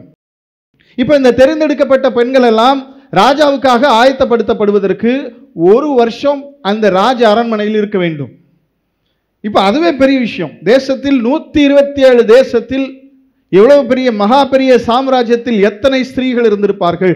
அவர்களுக்குள் தெரிந்தெடுக்கப்பட்ட இந்த ஸ்திரீகள், இதுவே ரொம்ப பெரிய விஷயம். எஸ்தர் அந்த லிஸ்ட்ல வந்ததே பெரிய விஷயம். அதுல ஒரு வருஷம் ஆயத்தமாக்கப்பட்டு ஒரு பெண் ராஜாவுக்கு மணவாட்டியாக, ராஜாத்தியாக, பட்டத்து ஸ்திரீயாக ஒரு பெண் தெரிந்தெடுக்கப்படுவது போல, இன்றைக்கு உலகம் எங்கிலும் கர்த்தருடைய பிள்ளைகளாகும்படி ஆண்டவர் அநேகரை தெரிந்திருந்தாலும், எல்லாரும் மணவாளனுடைய வருகையில், ராஜாவுடைய வருகையில் எல்லாரும் ராஜாவுக்கு ஏற்ற மணவாட்டியாக சேர்த்து கொள்ளப்பட போவது இல்லை. எல்லாரும் சுத்திகரிக்கப்படுகிறார்கள். எப்படி எல்லா ஸ்திரீகளும் அரண்மனையில் 6 மாசம் ஒரு வருஷத்துக்கு மேல ஆயத்தப்படுத்தப்பட்டார்களோ, அப்படியே இந்த உலகத்தில் கோடிக்கணக்கான ஜனங்கள், கர்த்தருடைய பிள்ளைகள் மணவாளனுடைய வருகைக்காக பரிசுத்தமாகுதல் உங்களுக்கு கிடைத்த பலன் அப்படின்னு சொல்றது போல, the process of being purified for God, the process of being sanctified for God, தேவனுடைய வருகைக்காக, இயேசு கிறிஸ்து மணவாளனுடைய வருகைக்காக சுத்திகரிக்கப்படுகிற அந்த பரிசுத்தமாகுதல் அப்படின்ற ப்ராசஸ்க்கு தெரிந்து கொள்ளப்பட்ட ஜனங்கள், கோடான கோடி ஜனங்கள் இருந்தாலும், ராஜா வரும் பொழுது ஒரு குறிப்பிட்ட கூட்டமே, அது எவ்வளவு பெரிய கூட்டம் என்று நமக்கு வேதத்தில் சொல்லப்படவில்லை. ஆனால் கேட்டுக்கு போகிற வழி விசாலமும் அதற்குள் செல்லுகிறவர்கள் அநேகருமாய் இருப்பார்கள். ஜீவனுக்கு போகிற வாசல் குறுகினது, அதை அநேகர் அறியார்கள் என்று வேதம் சொல்லுகிறது. நரகத்துக்கு போகிற வழி விசாலம், அதில் அநேகர் பிரவேசிப்பார்கள். ஜீவனுக்கு போகிற வழியோ இடுக்கமானது, அதை சிலர் கண்டடைவார்கள். அப்ப மணவாளனுடைய வருகை வரும் பொழுது, மணவாளனுடைய அந்த சந்திப்பு என்கிற சூழ்நிலை வரும் பொழுது எல்லாரும் ஆயத்தமாக்கப்படுகிறார்கள். ஆனா யார் அதில் பிரவேசிப்பார்கள் என்று சொன்னால், மணவாளனுடைய கண்களுக்கு பிரியமாக இருக்கிற, மணவாளனுடைய கண்களில் தயவு பெறுகிற, பட்சமும் தயவும் பெறுகிற ஒரு கூட்டம் மணவாளனால் தனக்காக தெரிந்து கொள்ளப்படுகிற ஒரு கூட்டமாக இருக்கும். அதில் ஆயத்தப்பட்டு கொண்டிருக்கிற அனைவரும் அதில் சேருவதில்லை, ஒரு சிலர் அதில் சேருவார்கள். இப்போ அதற்காகத்தான் தேவன் நம்மை தெரிந்திருக்கிறார். மணவாளனுடைய வருகையில் மணவாளனுக்கு ஏற்ற மணவாட்டியாக, மணவாட்டி சபையில் ஒரு பங்காக, அந்த மணவாளனோடு இணைந்து கொள்ளுகிற அந்த மேன்மைக்காகத்தான் தேவனாகிய கர்த்தர் நம்ம ஒவ்வொருவரையும் தெரிந்து கொண்டிருக்கிறாரே ஒழிய மற்றபடி இல்லை. இதை அறிந்திருக்கிற நாம், இதை உணர்ந்திருக்கிற நாம் நம்முடைய வாழ்க்கையில அந்த ஒன்றே நோக்கமாக வாழ வேண்டும். What is the focus of your life அப்படின்னா, மணவாளன் வரும் பொழுது மணவாளனோடு எடுத்துக்கொள்ளப்படுகிற மணவாட்டி சபையில் நான் பங்காக இருக்க வேண்டும். பவுல் அழகாக எழுதுவார், எப்படியும் மரித்தோரிலிருந்து உயிர்த்தெழுதலில் பங்கடையும்படி எல்லாவற்றையும் நஷ்டம் என்று விட்டேன், குப்பையும் என்று எண்ணுகிறேன் சொல்லி தன் வாழ்க்கையில் இருந்த எல்லா மேன்மையும் குறித்து பிலிப்பியருக்கு எழுதும்போது பவுல் எழுதுவார், எது போனாலும் பரவாயில்லை, நான் எப்படியும் மரித்தோரிலிருந்து உயிர்த்தெழுதலில் பங்கடையும்படி, என் மணவாளனை சந்திக்கும்படி எல்லாவற்றையும் நஷ்டம் என்று விட்டேன், எல்லாவற்றையும் குப்பையும் என்று எண்ணுகிறேன் என்று பவுல் எழுதுவார். The ultimate focus of my life is eternal life. என்னுடைய வாழ்க்கையில் இந்த பூமியில் நான் வாழும் இந்த ராஜாவை போய் சந்திக்கும் போது ராஜாவுக்கு பிடிச்சவனா இருக்கணும்ன்றதான் ஒரே ஒரு நோக்கம். அந்த ஒரு வருஷம் ஆயத்தப்படுத்தப்பட்ட பெண்களுக்கு, இந்த ஒரு வருஷமா ஆயத்தப்படுத்தப்பட்ட பெண்களுக்கு இருக்கிற ஒரே நோக்கம் என்ன? 12ஆம் கிளாஸ் பரீட்சை எழுதுறவனுடைய ஒரே நோக்கம் என்ன? இந்த வருஷம் பாஸ் ஆகணும், நல்ல மார்க் வாங்கணும், ஒரே நோக்கம். The only purpose and only focus. அதே போல தான் இந்த ஒரு வருஷமாக கன்னி மாடத்திலே வெள்ளை போலத்தினாலும் சுகந்த வர்க்கங்களினாலும் ஸ்திரீகளுக்குடைய சுத்திகரிப்பின் முறைமைகளினாலும் சுத்திகரிக்கப்படுகிற ஆயத்தப்படுத்தப்படுகிற பெண்களுடைய ஒரே நோக்கம், ராஜாவை சந்திக்கும் பொழுது ராஜாவுடைய கண்களில் பிரியமாக இருக்க வேண்டும், ராஜாவுடைய கண்களில் கிருபை கிடைக்க வேண்டும், ராஜா என்னை தனக்கு ஏற்ற மணவாட்டியாக காண வேண்டும். அதே போலதான் ரட்சிக்கப்பட்டு இப்பொழுது நீங்கள் பாவத்திலிருந்து விடுதலையாக்கப்பட்டு தேவனுக்கு பிள்ளைகளாகிறதுனால் பரிசுத்தமாகுதல் உங்களுக்கு கிடைக்கும் பலன், அதன் முடிவோ நித்திய ஜீவன் என்று சொல்லப்பட்டது போல. எத்தனை வருஷம்னு தெரியாது, அவங்க ஒரு வருஷம், அதை விட கொஞ்சம் அதிகம். நீங்களும் நானும் எத்தனை வருஷம் என்பது தெரியாது. ரட்சிக்கப்பட்ட நாம் எப்படி எஸ்தரும் மற்ற சகோதரிகளும் ஏகாயுடைய கைகளில் கொடுக்கப்பட்டு ராஜாவுக்காக ஆயத்தப்படுத்தப்பட்டார்களோ, அதே போல ரட்சிக்கப்பட்டிருக்கிற நாம் அத்தனை பேரும் ஆண்டவராகிய பரிசுத்த ஆவியானவருடைய கரத்தில் கொடுக்கப்பட்டு மணவாளனுடைய வருகைக்கு நம்மை ஆயத்தப்படுத்தும்படி கர்த்தராகிய ஆண்டவர் நம்மை பரிசுத்த ஆவியானவருடைய கைகளில் கொடுத்திருக்கிறார். இந்த பரிசுத்த ஆவியானவர் நம்மை மணவாளனுடைய வருகைக்கு ஏற்றவர்களாக, மணவாளனுக்கு பிரியமானவர்களாக நம்மை உருவாக்குகிற வேலையை இந்த பூமியில் நம்முடைய வாழ்வில் அவர் செய்கிறவராக இருக்கிறார். ஒருவேளை அது 1 வருஷமோ 10 வருஷமோ 50 வருஷமோ 70 வருஷமோ 100 வருஷமோ தெரியாது. அந்த வருஷங்களின் முடிவில் நான் மணவாளனை சந்திக்கும் பொழுது நான் மணவாளனுக்கு ஏற்ற மணவாட்டியாக அவருக்கு காணப்படுவதே என்னுடைய நோக்கமாக என் வாழ்வில் இருக்க வேண்டும். மற்ற எதையும் நான் தேடக்கூடாது. இந்த எஸ்தர் ஏகாய் தன்னிடத்தில் வந்து கேட்ட பொழுது, உனக்கு என்னமா வேணும்? அநேகர் கடந்து சென்றார்கள் ராஜாவை சந்திக்க, அநேகர் போனாங்க. அவங்க நிறைய விஷயம் கேட்டாங்க. அவங்க கேட்ட எல்லாத்தையுமே நம்ம கொடுத்தாச்சு. யார் கேட்டதையும் நம்ம கொடுக்காம விடலை. அத்தனை பேரும் கேட்ட அத்தனை காரியத்தையும் கொடுக்கப்பட்டிருக்கிறது. இப்பொழுது உனக்கு என்ன வேண்டும்? இப்போ உனக்கு என்ன வேணும் சொல்லுமா அப்படின்னா எஸ்தர் சொல்றாங்க, நான் ராஜாவை சந்திக்க போகும் பொழுது ராஜாவுக்கு முன்பாக நான் பிரியமாக நிற்பதற்கு எனக்காக நீர் நியமித்திருக்கிறவைகளை மாத்திரம் எனக்கு கொடும்.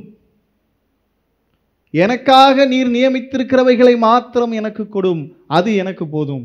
நான் ராஜாவுக்கு முன்பாக சென்று அவருக்கு பிரியமான பிள்ளையாக, அவருக்கு பிரியமான மணவாட்டியாக, அவர் என்னை ஏற்றுக்கொள்ளுகிற அந்த ஒரு கிருபை எனக்கு போதும் என்று இந்த எஸ்தர் சொல்லியிருப்பார்னு சொன்னா, இந்த உலகத்தில் ராஜாவுக்காக பரிசுத்த ஆவியினாலே ஆயத்தப்படுத்தப்பட்டு கொண்டிருக்கிற நீங்களும் நானும் எதை வாஞ்சிக்க வேண்டும், எதை நாம் பெற்றுக்கொள்ள வேண்டும், எதை தேவனிடத்தில் கேட்க வேண்டும், எதை ஆண்டவரிடத்தில் விண்ணப்பிக்க வேண்டும் என்பது ரொம்ப பெரிய முக்கியமான விஷயமா இருக்கு.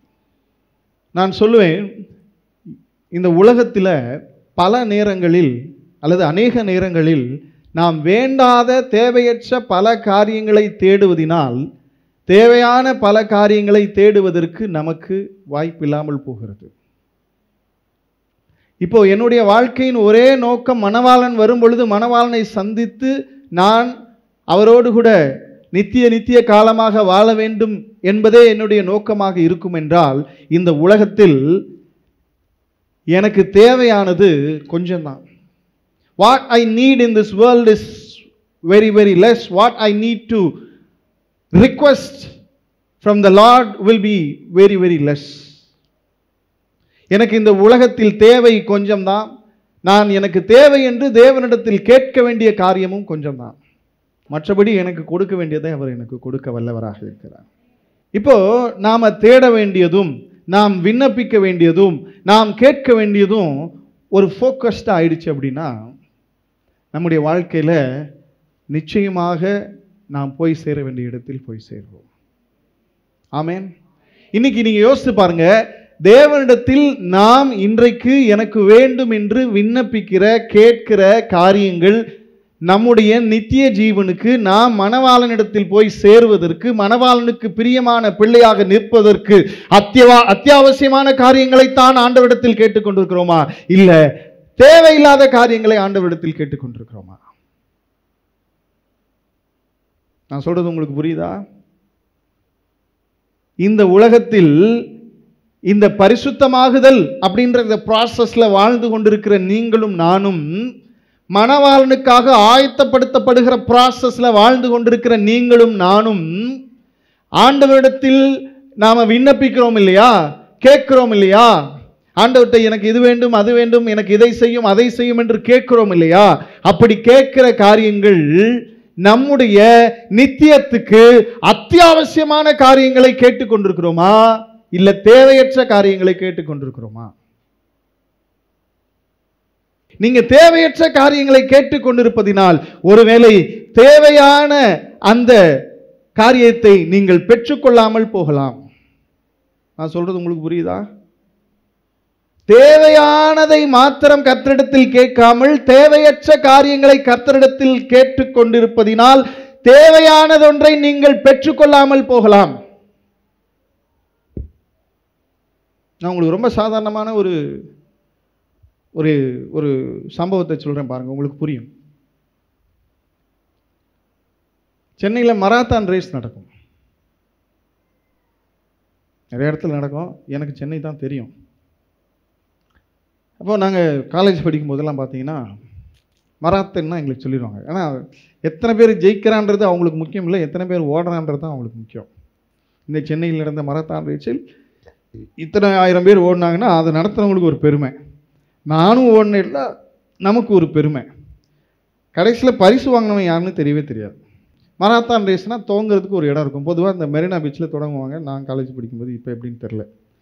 மெரினா பீச்சில் அண்ணா ஸ்கொயரில் தொடங்குவாங்க, அண்ணா சதுக்கம், அதில் ஸ்டார்ட் பண்ணுவாங்க. அங்கே துவங்கிட்டு சில நேரம் பெசநகர் பீச்சுக்கு போவோம். அப்படி பல இடங்கள் உண்டு டெஸ்டினேஷன். இப்போது அதில் போய் சேர்றவனுக்கு ஒரு பரிசு உண்டு. நிச்சயமாக ஒரு விலையேற பெற்ற பரிசு இருக்கும். அதில் யார் ஜெயிக்கிறாங்களோ அவங்களுக்கு வந்து பெரிய பரிசு இருக்கும். இப்போது அந்த பரிசை வாங்க வேண்டும் என்று ஓடுகிறவன் என்ன செய்வான்னா, அவன் பாட்டு ஃபோக்கஸ்டாக ஓடிக்கிட்டே இருப்பான். பரிசை அடைய நோக்கமாக இருந்து ஓடுகிறவன் அவன் என்ன யோசிப்பான்னா, நம்ம எங்கே போகணும், அந்த இடத்துக்கு போகணும், அந்த இடத்துக்கு போகணும் அப்படின்னு யோசிச்சுட்டே போயிட்டே இருப்பான். இப்போ நாங்கள்லாம் ஒரு குரூப் போவோம். ஞாயிற்றுக்கிழமை தான் நடத்துவாங்க. அப்போ சர்ச்சுக்கு போகிறதுக்கெல்லாம் முன்னாடி சைக்கிள் எடுத்துகிட்டு போயிடுவோம். அப்படியே போய் வண்டியை போய் அங்கே வச்சுட்டு போய் நிற்போம். நின்னாக்கா நாங்களும் ஓடுவோம். ஒரு கும்பலாக ஒரு 50 பேர் 60 பேர் நாங்கள் மொத்தமாக ஓடுவோம். அதில் நிறைய பேர் ஓடுவாங்க. நம்ம எல்லாம் ஓட்டோம்டா பொறுமையாக போட்டோம்னு சொல்லிட்டு நாங்கள் பின்னாடி 50 பேர் ஓடுவோம். நாம் எதுக்கு ஓடுவோம் அப்படின்னா, பொதுவாக இந்த மாதிரி ரேஸ்க்கெல்லாம் ஓடினோம்னா, ரேஸ்க்கெல்லாம் சொல்லவே கூடாது, இந்த மாதிரி ஓடினோம்னா சைடில் ரஸ்னா பாக்கெட் கொடுப்பாங்க, சுண்டல் கொடுப்பாங்க.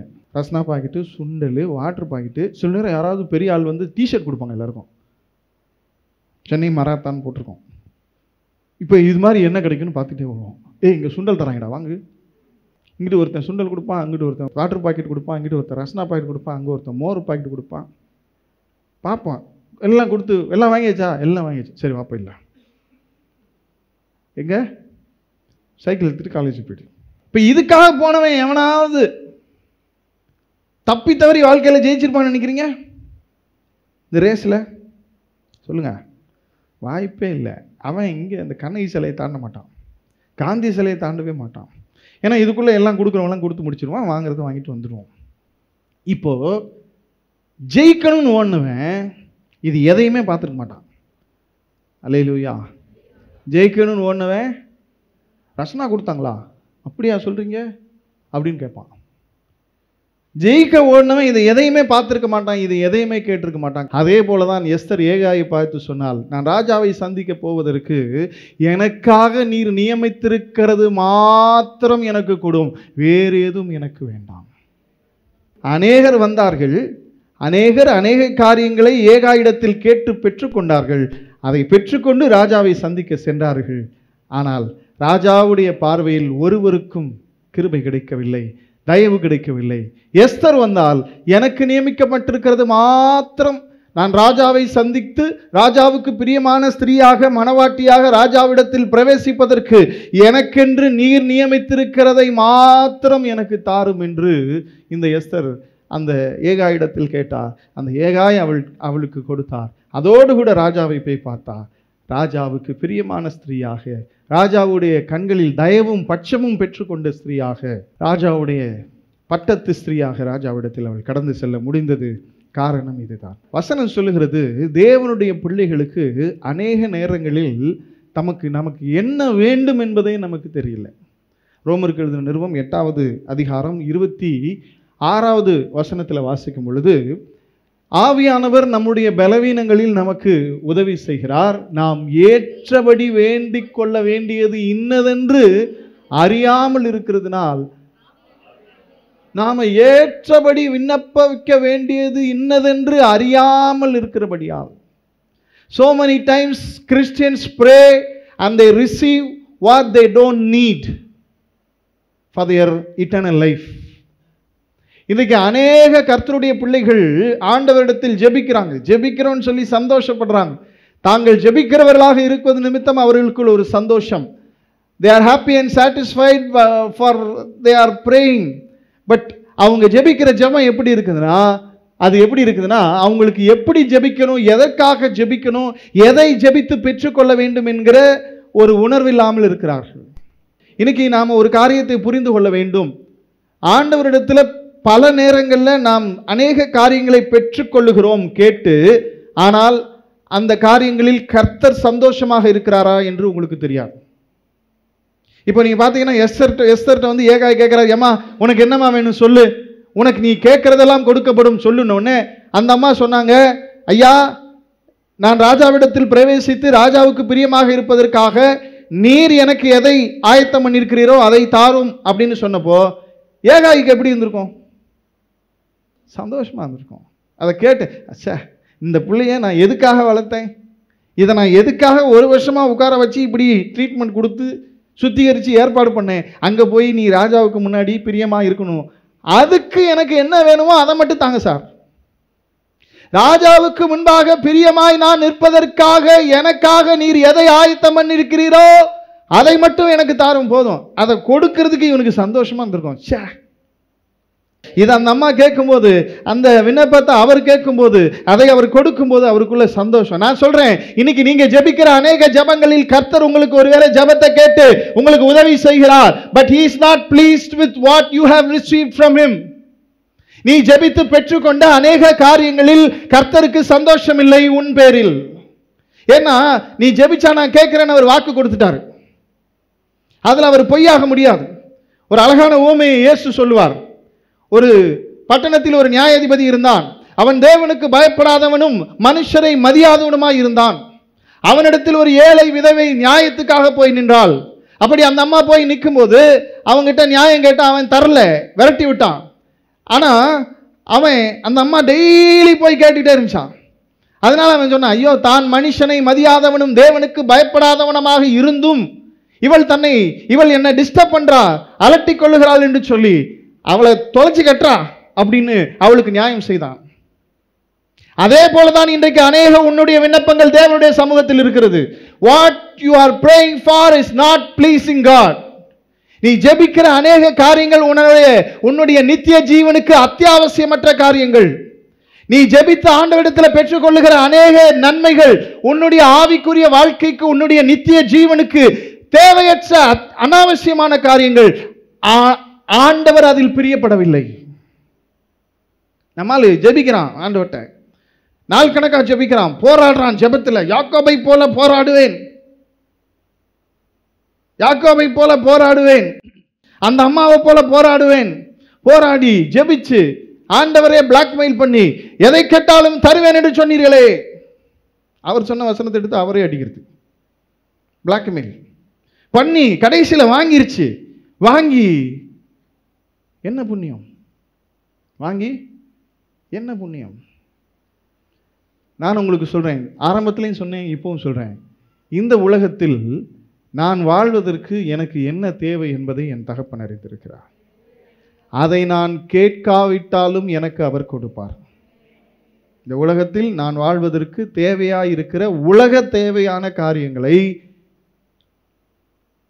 நான் அவரை தேடுகிற பிள்ளையாக இருக்கும் பொழுது நான் கேட்காமலே எனக்கு எல்லாவற்றையும் கொடுத்து என்னை திருப்தியாய் நடத்துகிற தகப்பனாக என் ஆண்டவர் இருக்கிறார். ஆனால் எனக்கு அவர் எது தேவையில்லைன்னு நினைக்கிறாரோ அதை எனக்கு கொடுக்கிறது இல்லை. And it is for my good. அது என்னுடைய நன்மைக்காக. அவர் எனக்கு எது தேவையில்லைன்னு நினைக்கிறாரோ அதை அவர் எனக்கு கொடுக்கிறது இல்லை. அவர் எனக்கு கொடுக்குறது ரொம்ப ரொம்ப சந்தோஷம். அது என்னுடைய நன்மைக்காகத்தான் கொடுக்கல. ஏன்னா இன்னைக்கு நிறைய பேர் நிறைய நன்மைகள் என்று ஆண்டவரிடத்தில் வாங்கி வைத்திருக்கிற அநேக காரியங்கள் அவங்களுடைய நித்திய ஜீவனை கெடுத்து கொண்டிருக்கிறது. நமக்கு தேவை, எனக்கு தேவைன்னு நீ ஆண்டவர்கிட்ட போராடி பெற்றுக் கொண்டிருக்கிற அநேக காரியங்களாலேயே நீ பரலோகத்துக்கு போகாமல் இருக்க போகிறாய். God knows what you need. வசனம் சொல்லுது, கர்த்தருடைய ஆசீர்வாதம் ஐஸ்வர்யத்தை தரும், அதனோடு கூட வேதனையை கூட்டார். வேதனை இல்லாத ஆசீர்வாதம் தகப்பனிடத்தில் உண்டு. அதை நீ கேட்காமலே அவர் உனக்கு கொடுப்பார். நீ உண்மையா நடந்து கொண்டா போதும். அவரை தேடுகிற பிள்ளையாக இருந்தால் போதும். அவரிடத்தில் ஒரு காரியம் வேண்டும் வேண்டும் வேண்டும் வேண்டும் வேண்டும் நீங்க போராட வேண்டிய அவசியமே இல்லை. இது உண்மை, சத்தியம், என் வாழ்வின் சாட்சி. இது அநேக நன்மைகளை நீங்க யோசித்து பாருங்க. உங்க வாழ்க்கையில நீங்க ஜெபிச்சு ஆண்டவர்கிட்ட பெற்றுக்கொண்ட நன்மைகள்னு ஒரு லிஸ்ட் போடுங்க. நான் ஜெபித்து ஆண்டவரிடத்தில் பெற்றுக்கொண்டேன், நான் ஜெபிக்காமலே கர்த்தர் எனக்கு கொடுத்தார், இப்படி 2 லிஸ்ட் போட்டுக்கோங்க. நீங்க பார்த்தீங்கன்னா இந்த லிஸ்ட் தான் பெருசா இருக்கு. நான் சொல்றேன், இந்த லிஸ்ட் தான் பெருசு. ஆனா இந்த லிஸ்ட்ல பாருங்க, இந்த ஆசீர்வாதத்தோட உங்களுக்கு வேதனையும் இருக்கும். நீங்க கேட்டு பெற்று இந்த லிஸ்ட்ல பாருங்க, இந்த ஆசீர்வாதத்துல வேதனையே இருக்காது. ஏன்னா அவர் நன்மை என்று உனக்கு கொடுத்ததில் வேதனையை கூட்ட மாட்டார். உனக்கு நன்மை என்று அவர் நினைக்கிறதை, உனக்கு வேண்டும் என்று அவர் நினைக்கிறதை நீ ஜெபிக்காமலே கர்த்தர் கொடுப்பார். எஸ்பெஷலி இந்த உலக தேவைகள். நிறைய விஷயம் சொல்லுவேன். நான் 2011 செப்டம்பர் 6ஆம் தேதி வரைக்கும் எனக்கு 2 வீலர் கிடையாது. இது மயிலாப்பூரில் லஸ் பக்கத்தில் தங்கியிருந்தேன். இங்கேருந்து மந்தவெளிக்கு, இங்கேருந்து ராயப்பேட்டைக்கு, இங்கேருந்து சாந்தோமு, இந்த சைடு விசாலாட்சி தோட்டம், இந்த சைடு எல்லாம் லாலா தோட்டம், எல்லா இடத்துக்கும் போவேன். போய் ஜெபம் பண்ணுவேன், நடந்து ஜெபம் பண்ணுவேன், ஆட்களை சந்திக்க போவேன். வண்டி 2 வீலர் கிடையாது. அப்போது 2011ஆம் வருஷம் செப்டம்பர் மாதம் 7ஆம் தேதி கர்த்தர் எனக்கு அற்புதமாக வண்டி கொடுத்தார். 2 வீலர், ஒரு ஆக்டிவா கொடுத்தார். ரொம்ப ஜெபம் பண்ணி, ரொம்ப வெயிட் பண்ணி ஆண்டவருடைய சமூகத்தில் நான் பெற்றுக்கொண்டேன். 2013ஆம் வருஷம் அதே செப்டம்பர் மாதம் எனக்கு ஆண்டவர் ஒரு 4 வீலர் கொடுத்தார். ஆனால் அந்த 4 வீலருக்காக நான் ஜெபிச்சது இல்லை. நானெல்லாம் கார் யூஸ் பண்ணுவேன்னு நினச்சதே இல்லை. உண்மையாக சொல்கிறேன், நான் கார் யூஸ் பண்ணுவேன்னு நான் நினச்சதே இல்லை. இந்த செப்டம்பர் 2011க்கு முன்னாடி ஈவினிங் சர்வீஸ் கிடையாது. அப்போ கொரட்டூர்ன்ற ஒரு இடத்துல நான் ஒரு இடத்துல இங்கிலீஷ் சர்வீஸு இன்னொருத்தவங்களுக்காக நடத்தி கொடுப்பேன். இன்னொரு சபையில் போய் நடத்தி கொடுத்துட்ருந்தேன். அப்போ இங்கேருந்து நாங்கள் போகணும். என்கிட்ட ஒரு கீபோர்டு இருக்கும், ரொம்ப ஹெவியாக இருக்கும். அந்த கீபோர்டு எடுத்து தோளில் மாட்டிக்கிட்டு பைபிளை கையில் வச்சுக்கிட்டு பஸ்ஸுக்கு தான் காசு இருக்கும். அந்த டிக்கெட்டு ஒன்று 41Dன்னு ஒரு பஸ் வரும், லஸ்ஸில் வந்து நிற்கும். அதில் ஏறி வந்தால் கரெக்டாக நான் எங்கே போகணுமோ அங்கே இறக்கி விட்டுரும். 1 மணி நேரத்துக்கு மேலே ஆகும். சில நேரம் கீபோர்டு தரையில் வச்சுருப்பேன், சில நேரம் அந்த சூழ்நிலை சரி இருக்காது, அதை தூக்கி தோளில் போட்டுட்டு பஸ்ஸிலே போவேன். அப்போ ஆண்டவர்கிட்ட ஜெபம் பண்ணி கேட்டேன், ஒரு 2 வீலர் கொடுத்தாரு. எனக்கு தெரியாது எனக்கு 4 வீலர் தேவைன்னு எனக்கு தெரியாது, கர்த்தர் கொடுத்தார். நான் கேட்கவே இல்லை. நான் பெருமையெல்லாம் சொல்லலை, நான் கேட்கல. எனக்கு 4 வீலர்லாம் கிடைக்கும், நான் கார்லலாம் போவேன்னு அதுக்கு முன்னாடி நினச்சே பார்த்ததில்லை. அப்போ எனக்கு ஒரு பலவீனமான ஒரு சூழ்நிலை வந்துச்சு. அப்போ ஒரு அற்புதம் நடந்துச்சு, வந்துச்சு, முடிஞ்சிருச்சு, அவ்வளோதான். அத்த கையில் காரு. பெரிய விஷயம் என்னென்னா ஓட்டவும் தெரியாது. அதையும் ஆண்டவர் ஒரே நைட்டில் சொல்லி கொடுத்தாரு. அவர் எனக்கு தேவைன்னு நினச்சதை கொடுத்துருவாரு. ஆமேன். என் கல்யாணத்துக்கு முன்னாடிலாம் நிறைய பேர் கேட்பாங்க, உங்கள் கல்யாணம் எப்போ அப்படின்னு கேட்பாங்க. எனக்கு கல்யாணம்னு ஒன்று நடக்குமான்னு எனக்கு தெரியாது. ஏன்னா எங்கள் அம்மா அப்பாவும் ரெடியாக இருக்கிறாங்க. எங்கள் அப்பாலாம் அப்போ வீட்டுக்கு வந்தேன்னா சண்டை நடக்கும், அந்த மாதிரி ஒரு சூழ்நிலை. இப்போ நிறைய பேர் என்கிட்ட கேட்டாங்க, உங்களுக்கு கல்யாணம் நடக்குமா? எப்படிலாம் தெரியலையே. உங்கள் கல்யாணத்துக்கு ஒருத்தவங்க கேட்டாங்க, உங்கள் கல்யாணத்துக்கு உங்களை என்ன கூப்பிடுவீங்களா அப்படின்னு கேட்டாங்க. அப்படின்னு ஒன்று நடந்துச்சுன்னா நான் உங்களை யோசிக்கிறேன் அப்படின்னு. உண்மை. ஆனால் தேவன் ஏற்ற நேரத்தில் செஞ்சார் எல்லாமே. நான் ஜெபிச்சு இப்போ போன வாரம் இப்போ மார்ச் மாதம் நகரில் சபை ஷிஃப்ட் பண்ணோம். அதில் வந்து பார்த்தீங்கன்னா ஏற்கனவே இருந்த இடம், சின்ன இடம், அட்வான்ஸ் எல்லாம் முடிஞ்சிச்சு, ஒன்றுமே கிடையாது. ஒரு இடத்த எடுக்கிறோம், நமக்கு வந்து சும்மா வந்து சர்ச்சில் வந்து அசிங்கமாலாம் நடத்த முடியாது. நம்ம ஓரளவுக்கு ஒரு ஸ்டாண்டர்ட் நம்ம ரெடி பண்ணோம். அப்போ அந்த இடத்துல அங்கே பெருசாக ஒன்றும் கிடைக்காது, வராது, பைசாலாம் ரொம்ப கஷ்டப்படுகிற ஜனங்கள். அப்போ அந்த மார்ச் மாதம் அந்த வேலையை செய்யும்போது ஏகப்பட்ட செலவு. நான் வந்து செலவழிக்கக்கூடாது அப்படின்னு முடிவு பண்ணிட்டு பண்ணுறேன். ஏகப்பட்ட செலவு, லட்சக்கணக்கில் செலவு. யாரிடத்திலும் சொல்லலை, யாரிடத்திலும் எனக்கு நம்ம ரொம்ப நெருக்கமான ஒரு 2-3 சகோதரர்கள் என்னை விசாரிப்பாங்க. அவங்கள தவிர நான் யார்கிட்டையும் சொல்லலை. சபையில் தேவைகளை குறித்து நான் பேசுகிறதே இல்லை. 7-8 வருஷம் ஆச்சு. யாரிடத்திலும் சொல்லலை, யார்கிட்டையும் கேட்கல. ஆண்டவராகிய கர்த்தர் ₹1 செலவுக்கு குறைவில்லாதபடி அதிகமாக எல்லா தேவையும் சந்தித்து முடித்தார். இது மார்ச் மாதம். அடுத்து ஏப்ரல் மாதம் வந்துச்சா, கையில் ஒன்றுமே இல்லை. கட்ட வேண்டியதெல்லாம் வாடகை கட்டியாச்சு, எல்லாம் கட்டியாச்சு, ஒன்றுமே இல்லை. வெறும் ₹1000 ₹1200 தான் கையில் இருக்குது. அப்படியே ஓட்டிட்டேன் ஏப்ரல் முழுசு. இப்போ ஏப்ரல் எண்டில் என்ன வருது? இபிஎஸ் வருது. நான் ஒரு 200 பிள்ளைங்க வருவாங்கன்னு பார்த்தா அது வந்துச்சு. லீடர்ஸு எல்லாரையும் சேர்த்து கடைசி நாளில் 350 பேர் வந்து உட்காந்துக்கிறாங்க. 380 பேர் சொல்லப்போனால். இப்போ எல்லாருக்கும் 3 ஸ்நாக்ஸு, கிஃப்ட்டு, எல்லாம். எவ்வளோ செலவாயிருக்கு நீங்களே முடிவு பண்ணிக்கோங்க. என்ன செய்கிறதுன்னு யோசிச்சுக்கிட்டே இருக்கிறேன். கரண்ட்டு பில் வருது. இப்படி யோசிச்சுட்டே இருக்கும்போது என் பொண்ணு ஸ்கூல்லேருந்து லெட்டர் வருது, உங்கள் மகள் பாஸ் ஆகிவிட்டாள். சரி, சந்தோஷம். கீழே இவ்வளோ பணம் கட்டுங்க. இது எல்லாமே மே 10ஆம் தேதிக்குள்ளே முடியணும். யாருக்கிட்டையும் எதுவும் சொல்வதில்லை. முட்டு அப்படியே பார்த்து எல்லாம் முடிஞ்சிருச்சு. நான் இன்னும் ஒரு பெரிய விஷயத்தை உங்களுக்கு சொல்கிறேன். I didn't even pray for any of these needs. வாடகை, கரண்ட் பில்லு, அப்புறம் விபிஎஸ்ஸு, ஃபீஸு, வேற என்ன இருக்குது, இவ்வளோ எல்லாம் சேர்த்து போயிடுச்சு. ஆனால் யார்கிட்டையும் சொல்லலை, ஜெபிக்கலை. இதெல்லாம் எனக்கு தேவை என்று என் தகப்பன் எல்லாவற்றையும் கொடுத்து விட்டார். இப்போது நீங்கள் யோசித்து பாருங்கள், நம்ம ஜெபிக்கிற இப்போ இதெல்லாம் இருக்குது. கர்த்தர் எல்லாத்தையும் சந்திச்சிறாரு. இப்போ நம்ம ஜெபிக்கிறதெல்லாம், நான் கர்த்தரை தேடுறேன், கர்த்தருடைய சித்தத்துக்காக ஜெபிக்கிறேன், வாழ்க்கை ஓடுது. ஆனால் நீங்கள் யோசித்து பாருங்கள், நம்முடைய வாழ்வில் நாம் ஜெபிக்கிற, அல்லது உங்களுடைய வாழ்வில் நீங்கள் ஜெபிக்கிற, கர்த்தரிடத்தில் கேட்கிற எத்தனை காரியங்கள் உங்கள் நித்திய ஜீவனுக்கு அத்தியாவசியமாக இருக்கிறது. கொஞ்ச நாளைக்கு முன்னாடி ஒரு சகோதரி சபைக்கு வந்துட்டு இருந்தாங்க. அவங்க ரொம்ப ஏழ்மையான ஒரு குடும்பம். அவங்க தாய் இல்லாமல் ஒரு ரொம்ப கஷ்டமான ஒரு சூழ்நிலையில் வளர்ந்து வந்தாங்க. அப்படிப்பட்ட சூழ்நிலையில் கர்த்தர் அவங்களுக்கு ஒரு வேலை கொடுத்தார். கணவன் மனைவி 2 பேரும் வேலை செஞ்சு குடும்பத்தை நடத்துகிறாங்க. கஷ்டமான சூழ்நிலை தான். அவங்க கர்த்தருக்கு உண்மையாக இருந்தபடினால கர்த்தர் அவர்களை ஆசீர்வதித்தார். அப்படி ஆசீர்வதித்த பொழுது அவங்க வந்து ஒரு கவர்மெண்ட் ஆஃபீஸில் கான்ட்ராக்டில் வேலை செஞ்சுட்டு இருந்தாங்க. அவங்க அப்படி செஞ்சுட்டே இருக்கும்போதே அங்கேவே அவங்களுக்கு கர்த்தர் வந்து ஜாபை வந்து பெர்மனன்ட் பண்ணி கவர்மெண்ட் ஜாப் ஆக்கி கொடுத்தார். அதெல்லாம் இந்த காலத்தில் நடக்குமானா கர்த்தருடைய பிள்ளைகளுக்கு நடக்குது. அதெல்லாம் நடக்க வாய்ப்பே இல்லை. ஆனால் கர்த்தருடைய பிள்ளைகளுக்கு நடக்குது. அப்படி வந்த உடனே அவங்க சந்தோஷப்பட்டு கர்த்தருக்கு நன்றி சொல்லி குடும்பமாக கர்த்தருக்குள்ளே நல்லா இருந்தாங்க. திடீர்னு என்னாச்சு, அவங்களுக்குள்ள ஒரு ஆசை. அந்த பெர்மனெண்ட் ஆனவுடனே அப்புறம் கொஞ்சம் பதவி உயர்லாம் வந்த உடனே ஒரு ஆசை, சொந்த வீடு வாங்க வேண்டும். ஒரு பானை சோத்துக்கு ஒரு சோறு பதன்ற மாதிரி ஒரே ஒரு விஷயத்த சொல்கிறாங்க. அவங்க பயங்கரமாக ஜெபிக்கிறாங்க, குடும்பமாக உட்காந்து ஆண்டவர்கிட்ட போராடி ஜெபிக்கிறாங்க, எனக்கு சொந்த வீடு வேணும், சொந்த வீடு வேணும், சொந்த வீடு வேணும். உடனே அவங்க ஆஃபீஸில் இப்போல்லாம் நம்ம சும்மா இருந்தாலும் நம்மளை வந்து கொக்கி போட்டு தூண்டில் போட்டு பிடிச்சிட்டு போயிடறாங்க பேங்க்லேருந்து வந்து. அவங்க ஆஃபீஸில் ஒரு பேங்க்லேருந்து வந்து ஒரு ஸ்டால் போட்டு ஹோம் லோன் ஸ்டால், எல்லாருக்கும் ஹோம் லோன் தரான்னு சொல்லிட்டு. உடனே இவங்களுக்கு ஆசை வந்துடுச்சு, நம்ம என்ன செஞ்சலாம், நாம் பரதேசியாய் தங்கின இந்த பூமியில் எனக்கு ஒரு சொந்த வீடை கர்த்தர் தரமாட்டாரோ. பாருங்கள் நம்ம ஆட்கள் எப்படி இருக்கிறாங்கன்னு. கர்த்தர் தாவீதுக்கு சொன்னார்ல, கர்த்தர் உனக்கு ஒரு வீட்டை உண்டு பண்ணுவார். அது வந்து நித்தியத்தை குறித்து ஒரு வாக்குத்தத்தம்.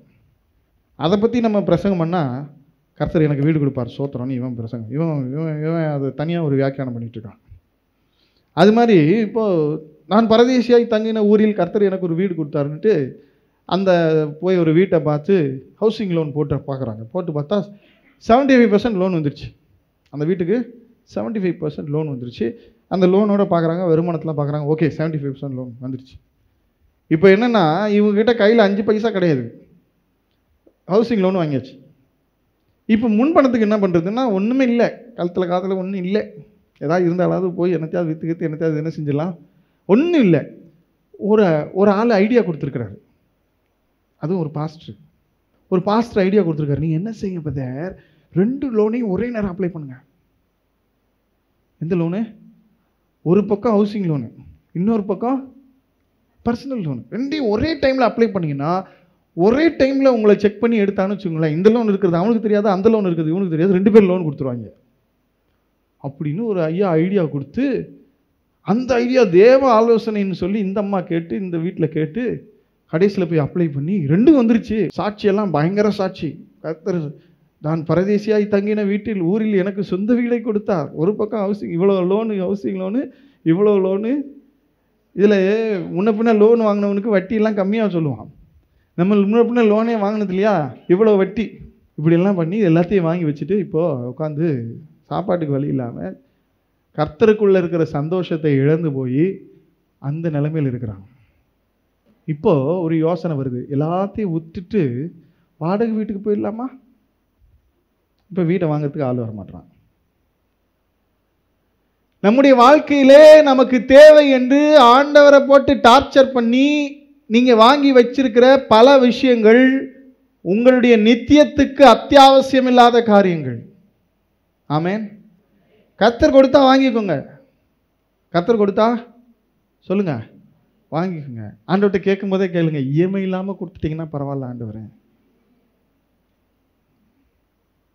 அப்படி கேட்டு வாங்கிக்கோங்க. கர்த்தருக்கு ஸ்தோத்திரம், வாங்கிக்கோங்க சந்தோஷமா. ஆனால் ஒன்று வேணும் வேணும், அதான் யாக்கோபை போல போராடுவேன். வேணாம், போராட்டமெல்லாம் வேணாம். ஆண்டவர்கிட்ட போராட்டம் பக்கத்தில் பார்த்துங்க, ஆண்டவர்கிட்ட என்ன செய்யாதுங்க.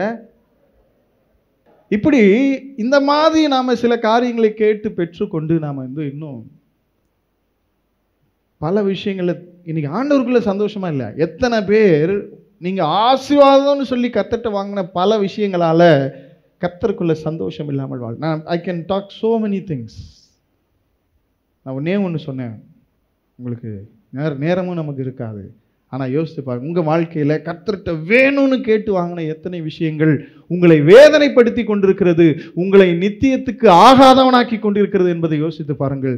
இனியாகிலும் உங்களுடைய வாழ்க்கையில் ஆண்டவரே எனக்கு நித்தியத்துக்கு நான் வந்து சேருவதற்கு எதெல்லாம் எனக்கு தேவைன்னு நீங்கள் நினைக்கிறீங்களோ அதை மாத்திரம் எனக்கு கொடுங்கப்பா, தேவையற்றது ஒன்றும் என் வாழ்க்கையில் வேண்டாம் என்று நீங்கள் நினச்சிக்கோ. நீங்கள் ஜெபிச்சிருங்க. சில நேரம் நம்ம இந்த வாடகை வீட்டில் ஒரு வீட்டிலேருந்து இன்னொரு வீடு மாறும்போது தான் நம்ம வீட்டில் எத்தனை பொருள் தேவையில்லாமல் பல வருஷமாக இடத்த அடைச்சிட்டு இருந்ததுன்றது நமக்கு தெரியும். எல்லா சகோதரிகளும் சிரிக்கிறாங்க. இப்போ பாருங்கள், நிறைய நேரங்களில் நம்ம கடைக்கு போகும்போது ஒரு விஷயம் வாங்கணும்னு போவோம்.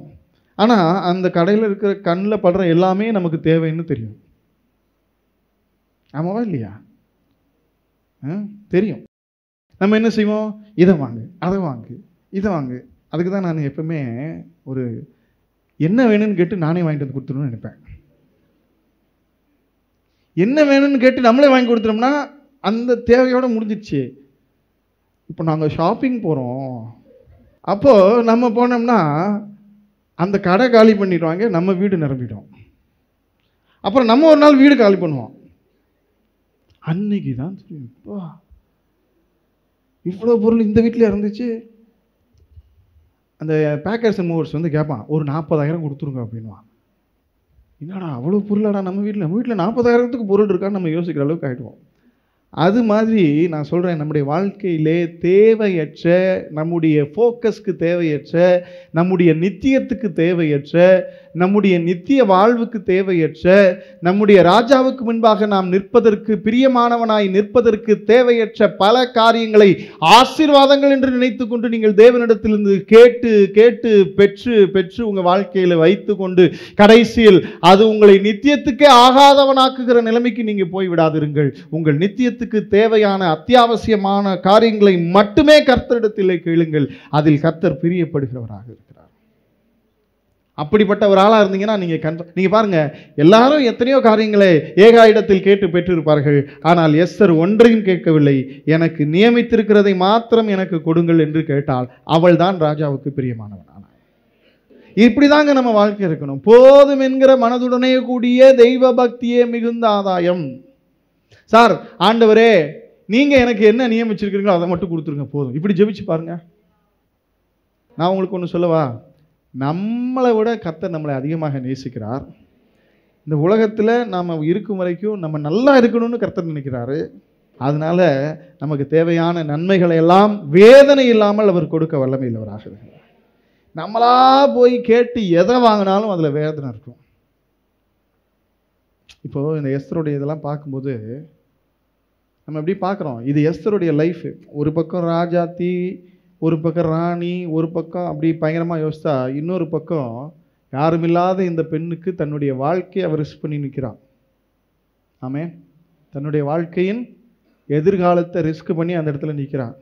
இனி அடுத்து என்ன ஆகும் என்று எந்த ஒரு நம்பிக்கையும், எந்த வெளிச்சமில்லாத சூழ்நிலையில் எஸ்தர் ஏகாய்க்கு முன்பாக நிற்கிறாள்.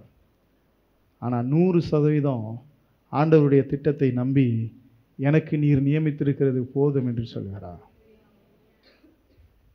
இன்னைக்கு எத்தனை பேர் எனக்கு இதான் வேணும், எனக்கு அதே தான் வேணும் அப்படின்னு அழுது ஜெபிச்சு வாங்கி தலையில் மாட்டிக்கிட்டு, ஐயோ குத்துதே கொடையுதே முடியலையே ஆண்டவரே, இதுக்கு மேலே நான் பேச விரும்பலை, எதுவாக இருந்தாலும் நீங்கள் நியமிச்சதே எனக்கு போதும். ஜெபம் பண்ணுங்க பாப்பா எல்லாரும். சோத்திரம் ஆண்டவரே, என் வாழ்க்கையில் நான் நித்தியத்துக்கு வருவதற்கு தேவையானது ஒன்று மட்டும் எனக்கு போதும். நீர் நியமித்தது மாத்திரம் எனக்கு போதும். இதான் வேணும் அதான் வேணும்னு நான் எதுவும் கேட்கல ஆண்டவரே.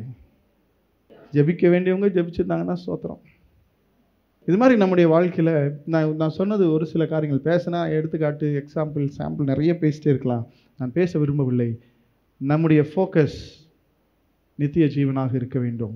நம்முடைய ஜெபமெல்லாம் அதற்கு தேவையான காரியங்களை மட்டுமே இருக்கணும். எனக்கு இது வேணும், நான் இந்த உலகத்தில் வாழ்ந்திருக்கிறேன், எனக்கு ஒரு சொந்த வீடு இல்லை என்றால் எப்படி? இந்த உலகத்தில் வாழ்ந்திருக்கிற சொந்த வீடு இல்லைன்னா பரவாயில்ல, இந்த உலகத்தில் வாழ்ந்து இந்த பரிசுத்தமாகுதுன்ற ப்ராசஸில் வாழ்ந்து பைபிளை தூக்கிட்டு வார சபைக்கு போய் என்ன திருவிருந்தெல்லாம் எடுத்து நீ 4 பேர் சபைக்கு கூட்டி போய் கடைசியில் அங்கே போய் சேரலைன்னா தான் அசிங்கம். அதனால் இந்த சொந்த வீடு இருந்தால் தான், கார் இருந்தால் தான், நான் ஒரு பிஸ்னஸாக இருந்தால் தான், எனக்கு என்ன பேங்க் பேலன்ஸு, இது எதையுமே யோசிக்காதுங்க. நான் ராஜாவுடைய சமூகத்தில் ராஜாவுக்கு பிரியமாக நிற்பதற்கு பரிசுத்த ஆவியானவர் எனக்கு என்ன நியமித்திருக்கிறாரோ அது மாத்திரம் எனக்கு போதும் என்று ஜெபம் பண்ணுங்க. மற்றபடி உங்களுக்கு தேவை என்று உங்கள் தகப்பன் என்ன நினைக்கிறாரோ அதை வேதனை இல்லாமல் உங்கள் கரங்களில் கொண்டு வந்து கொடுப்பார். வேதனையே என்று உங்கள் கையில் வந்து கொடுப்பார். அவர் கொடுக்குற ஆசீர்வாதத்தில் வேதனை இருக்காது. ஆமென். நல்லா நம்ம எல்லாரும் எழுந்து நின்று ஜெபம் பண்ணுவோம். நல்ல கரங்களை வைத்து நம்ம யோசித்து சிந்திச்சு, ஆவியானவர் நம்முடைய இருதயங்களில் பல காரியங்களை வைத்திருக்கிறார். நல்லா அதை யோசித்து சிந்திச்சு கொஞ்ச நேரம் கர்த்தரை மகிமைப்படுத்தி நாம் ஸ்தோத்திரம் பண்ணுவோம். நன்றி ஆண்டவரே. நல்ல கரங்களை வைத்து கர்த்தரை ஸ்தோத்திரம் பண்ணுங்க. ஆண்டவர் உங்களுக்கு சில காரியங்களை உணர்த்தி இருப்பார்னு சொன்னால் ஆவியானவர் உங்களுக்கு சில காரியங்களை புரிய வச்சிருப்பார் அப்படின்னா, சில விஷயங்களை கர்த்தர் உனக்கு வெளிச்சத்தை கொடுத்துருப்பாருன்னு சொன்ன நல்ல கரங்களை வைத்து நல்ல கர்த்தரை ஸ்தோத்தரிப்போம். நன்றி ஆவியானவர். இல்லை ஸ்தோத்தரிக்கலாம். நீர் போதுமானவர், எங்கள் தேவைகளை அறிந்திருக்கிற நல்ல தகப்பனாய் இருக்கிறீர். ஆண்டவரே, நாங்கள் தேவையற்ற காரியங்களை கேட்டு விண்ணப்பித்து போராடி ஆண்டவரே உம்முடைய சமூகத்திலிருந்து பெற்றுக்கொண்டு ஆண்டவரே உமக்கு ஆகாதவர்களாய் நாங்கள் போகாதபடிக்கு தேவையானதை மாத்திரம் நாங்கள் பெற்றுக்கொள்ள, தேவையானதை மாத்திரம் கேட்டு விண்ணப்பிக்க, ஆண்டவரே நித்தியத்துக்கு தேவையானதை மாத்திரம் நாங்கள் பெற்றுக்கொள்ள கர்த்தாவே ஸ்தோத்திரம். உம்மிடத்தில் விண்ணப்பிக்க ஆண்டவரே எங்களுக்கு கிருபை தருவீராக. தேவையற்ற எதுவும் எங்களுக்கு வேணாம்ப்பா. எங்களுக்கு தேவை என்று நீங்க நினைக்காத எந்த ஒரு ஆசீர்வாதமும் எங்களுக்கு வேண்டாம். எங்களுக்கு அத்தியாவசியம் என்று பரலோகம் சிந்திக்காத, பரலோகம் யோசிக்காத, பரலோகம் நினைக்காத எந்த ஒரு ஆசீர்வாதமும் எங்களுக்கு வேண்டாம் ஆண்டவரே. எங்களுக்கு அவசியம், அத்தியாவசியம் என்று பரலோகம் யோசிக்கிற காரியங்களை மாத்திரம் எங்களுக்கு கொடுங்கப்பா. அது எங்களுக்கு போதும். அதோடு நீங்க வேதனையை கொடுக்கிற தேவன் அல்ல. நீங்க ஆசீர்வதிக்கிற ஆசீர்வாதத்தில் வேதனை இல்லை தகப்பனே. நாங்கள் அநேக காரியங்களை கேட்டு பெற்றுக்கொண்டு வேதனையில வளராதபடிக்கு ஆண்டவரே உமக்கு ஆகாதவர்களாய் நாங்கள் போகாதபடிக்கு ஆண்டவரே ஸ்தோத்திரம். எஸ்தரை போல, எஸ்தர் ஏகாயிடத்தில் கேட்டது போல நாங்களும் ஆவியானவரே உம்மிடத்தில் கேட்கிறோம். எங்களுக்கு தேவையானது எங்களுக்கு கொடும் ஆண்டவரே. எங்களுடைய நித்தியத்துக்கு தேவையானவைகளை எங்களுக்கு கொடும் ஆண்டவரே. ராஜாவுக்கு முன்பாக ராஜாவுக்கு பிரியமான மனவாட்டியாக நிற்பதற்கு தேவையான அத்தியாவசியமான காரியங்களை மாத்திரம் எங்க வாழ்க்கையில கொடுங்கப்பா. ஹல்லேலூயா. ஒருபோதும் எங்களுக்கு தேவையற்ற காரியங்களை எங்களுக்கு நீங்க கொடுக்காதீங்கப்பா. ஒருவேளை நாங்கள் தப்பி தவறி கேட்டால் கூட கொடுத்துடாதீங்க ஆண்டவரே. ஆண்டவரே, எங்கள் நித்தியத்துக்கு தேவையானதை மாத்திரம் எங்களுக்கு நீர் கொடுப்பீராக. ஸ்தோத்திரம். நல்ல கையை வைத்து ஒரு விஷயம் நல்லா ஜெபிச்சிருங்க. உங்களுக்காக, உங்கள் குடும்பங்களுக்காக ஜெபிச்சிருங்க. ஆண்டவரே, ஆண்டவரே, ஏதோ ஒரு காரியத்தை வேண்டுமென்று பெற்றுக்கொண்டு நாங்கள் வேதனையோடு வாழாதபடிக்கு எங்களுக்கு அத்தியாவசியமான காரியங்களை, நித்தியத்துக்கு தேவையான காரியங்களை, ராஜாவுக்கு முன்பாக பிரியமான பிள்ளையாக நிற்பதற்கு, மனவாட்டி சபையாக நிற்பதற்கு தேவையான காரியங்களை மாத்திரம் எங்களுக்கு கொடுங்கப்பா. ஸ்தோத்திரம் ஆண்டவரே. கிருபை பாராட்டுவீராக. எங்களை நினைத்தருளும். ஒவ்வொருத்தரையும் ஆசீர்வதிங்கப்பா. ஸ்தோத்தரிக்கிறோம், ஸ்தோத்தரிக்கிறோம், ஸ்தோத்தரிக்கிறோம், ஸ்தோத்தரிக்கிறோம். நம்முடைய நாம மகிமைப்படட்டும். எப்படியும் பவுல் எழுதினது போல நாங்கள் ஜெபிக்கிறோம். எப்படியும் நாங்கள் மரித்தோரிலிருந்து உயிர் தடைந்து ஆண்டவரே மணவாளனுக்கு முன்பாக மணவாட்டியாய் நிற்பதற்கு எங்களை நினைத்தருளுவீராக. எங்களை ஆசீர்வதித்தருளுவீராக. இந்த திருக்கரத்தில் எல்லாரையும் ஒப்பு கொடுக்கிறோம். நம்முடைய நாம மகிமைப்படட்டும். எங்கள் ஆண்டவராகிய இயேசு கிறிஸ்துவின் நாமத்தில் ஒப்பு கொடுத்து ஜெபிக்கிறோம் எங்கள் ஜீவனுள்ள நல்ல பிதாவே.